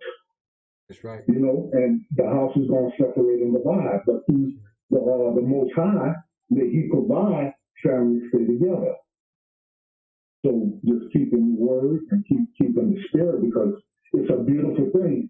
It's a beautiful thing. And how you call this? I have chills right now. The goosebumps all over my body. I'm just, how can I say this? I can't even speak clear. I'm starting to stutter. Hey, and they wonder why we smoke weed and stuff like that to try and slow it down. yeah, Because once our mind gets to moving, we gotta slow it down because that energy gets to flowing. And so it get deep. It get deep for us. But no, we slowing down because we got a lot moving through our brain. That frequency is real high. That's right. You know, and we have to slow back down. And for us, that's why when we get into our deep thought and fasting and thinking about things, we know a whole lot more when we take our time and slow down instead of just running out there getting in the sheets. Like you said before in the past, I'd jump on it. You know what I'm saying? My flesh told me to do this, but my spirit now is telling me to do something different. So now I have to walk. In the spirit. You got to walk in the spirit. You feel me? And that's really getting us closer to our rightful position as holy men. Because holy men walk in the spirit. You walk in the spirit. And how long has you been walking on this earth? 40 years. I've been walking 41. We've been in the wilds of the world and we survived this mess. That's right. All the bullets flying all around us, all the killing, the pimping, the drugs, all the things in and out of jail, that entices us. Beat on. Anything. Man. All of the things that's out here to entice us. We walk right through it. And I'm not saying unscathed. I didn't say you didn't get wet or whatever. I didn't get wet. But there's people who got wet and came right out of that all right and still walking the good walk. You know what I'm saying? But some of us was able to bypass all that and just walk, right? And see it all and experience it all. You know what I'm saying? Yeah, it wasn't an easy road, fam. And they want to tell us, follow the yellow brick road with the red ruby slippers. Come on now. No, I can't do that. I don't believe it. I don't negotiate with terrorists, and I don't believe in fairy tale. Nope. But there's only good and evil. That's it. That's the bottom line. That's it. They want to talk about, man, you real, I'm real, this one and that. No, you can do it and be bad. You good or evil. What's your father? Who's your father? You know what I'm saying? Who's your father? And if your father... That's what you got to ask people. That's right. Whenever you meet them and they run into you. That's right. But and shit. If they can't come up with an answer, they see a fleshly body. My dad is such and such. You ain't even walking with the brother. You got to keep it moving. But you can judge them by their fruit, man. You ain't even got to ask these people no more. With all of the information that's out there now, especially in Cairo University, you see who these people's father is. It's not hard to see the serpent come over here and try a different tactic. We know the serpent is always watching us, always around, trying to cause distraction, just like the god Kali that they represent. Yeah, they always watching. We sitting up here, we could be at recess in class. We might be chopping up, asking questions, talking. Now they might have 100 people sitting in the class or at recess before class. Maybe 15 people in the class talking, all the rest of them just sitting there looking, watching, interrogating. Let me see how this person operates. Let me see what his scared of because I can't reach him. You get what I'm saying? Right. Let me. But you ain't gonna touch him. You ain't gonna better touch those people because they quote. Come on. By the Lord. Come on. The Most High. They're in spirit. They got their own on. They've been working for many years. And like I say, I don't gotta prove a point no more. If God willing, something do happen to any one of us, anybody, that's God willing. That's if God willing. You know, that's if the Father said these people have lost their brain. The Most High. I keep telling you, you'll fucking have a heart attack around here fucking with his children. Like, what the fuck is going on?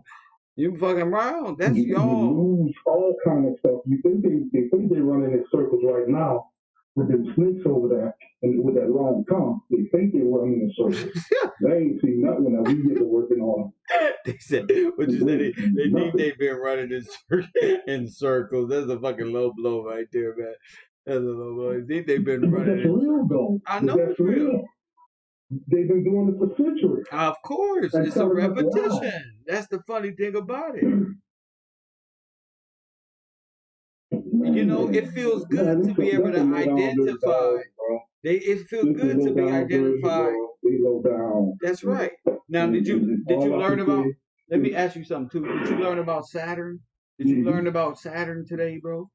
Did you learn about Saturn and the Hindu god Kali is all the same? It's all safe. It's all the fallen star. oh my God.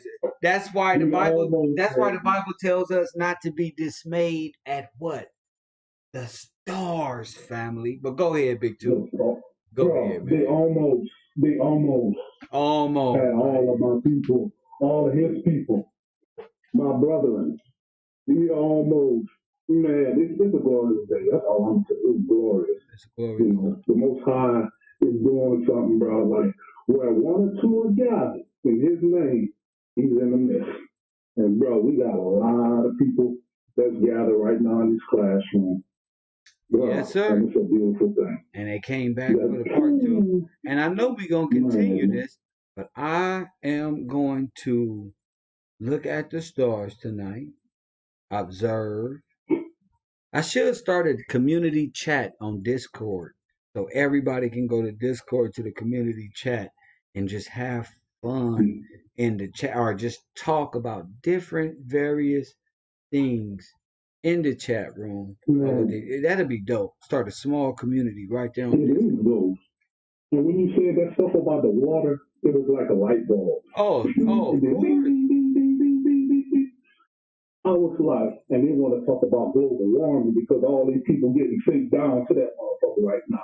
That's, excuse my French, but you know what I'm talking about. They thinking and saying, well, the warming rising. We need to do something about it. We got to stop the global warming. Oh, y'all want to stop y'all evil people from falling. That's what y'all trying to do. That's what I got from them. I'm like, man, it's an upside down world, and they trying to keep us upside down with them. Would you say in their foolishness? They running from the people they need to deal with? Yeah, they run from the law. That's what they running from. He keep casting them out one by one. He casting them down. They dropping like flies. And they want to talk about maybe global warming. Yeah, well, that water filling up. It is deep down there, and it's coming, and it's rising. Boy, there's a lot of y'all been working, doing some evil stuff in the world. A lot of them. But I ain't gonna keep you, Kev. I just wanted to tap in. Well, you know what it is, Big Two, man. Thank you for the call, brother. Oh, man. It was beautiful. It was beautiful. I appreciate it. Keep doing your thing. Hopefully that caller come in. A few callers call in, you know what I'm saying? And tap in and let the class know how they feel about it. That's on them. I appreciate it all the time absorbing information, you know, and not willing to open up and let the spirit talk. You know what I'm saying? Yeah. Let the spirit take over and speak their truth. You know? So, keep doing what you're doing. I'm going to keep you. Care of love. I got you, Big Two. Thank you for the call, brother. All right.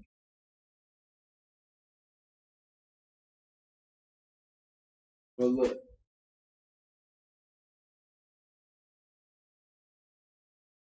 Good boy, Kev, bro. It is a glorious time, though. Remember this. Remember this. It's only 160 people in here, right? Much of people are gonna see this after this, right? But when you hear as it happened, it's different from watching it late. A little different. A lot of things just coming to you when you talking and watching these videos is like, wow, you're uncovering different things all the time. So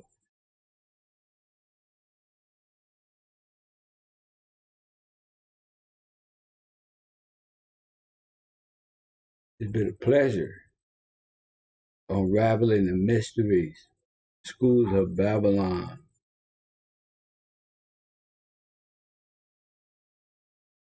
and to continue to do so. For Babylon will fall, is falling. The fall of the cabal is the fall of the Babylonians, the black Aryans, commies, those are all Aryans. The Communist Manifesto, Aryans. That's why they mad at Donald Trump. Listen, y'all. Donald Trump, whether they know it or not, betrayed the whole Aryan race.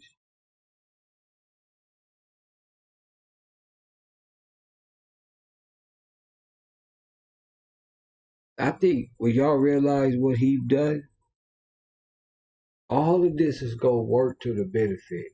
The rise of a false Messiah, which is coming. There's many false people who came in his name. But this one here is going to take the cake. Under what? It's told you before anybody told you. This right here, they wasn't supposed to tell you who the Antichrist is. You ain't supposed to know this. This is the rise. It ain't just of the Nazi regime. It is of the black god, the Antichrist, the Dajjal, and these things. They was trying to give you the mark of the beast, which coming through the King's virus. They was trying to wipe you out, and you ain't even know it.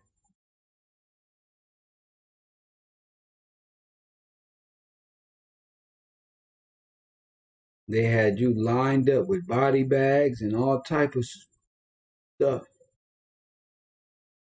They had you lined up real good. They're gonna exterminate you.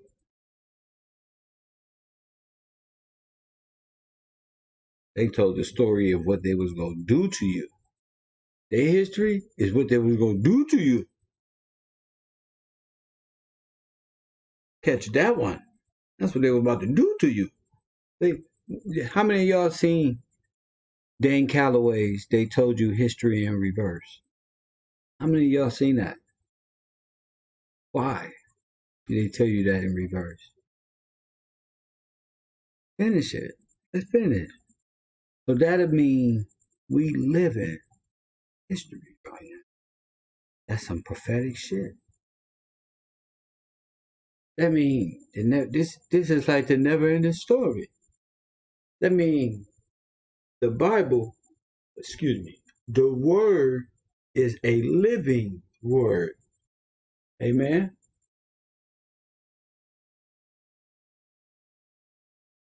And when the Son of Man returns from his state,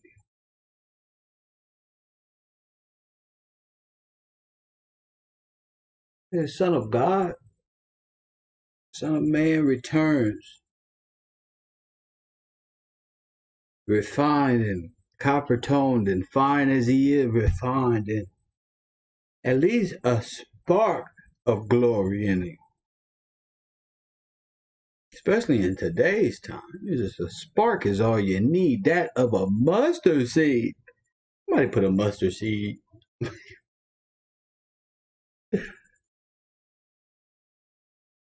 Okay, bro, I told y'all this gonna be the revealing of the devil for a reason. 160 people in here don't know that CashApp Gills is gonna reveal the devil for y'all. They never see it coming. This is the reveal. That's what Revelation is about. Shit, I know the blasphemy of those who say they are Jews and are not. And you do too. This is the revealing of the beast and the whore who ride up that beast. You get it. You know, bars. Coffee and Kush TV. Once again, the champ.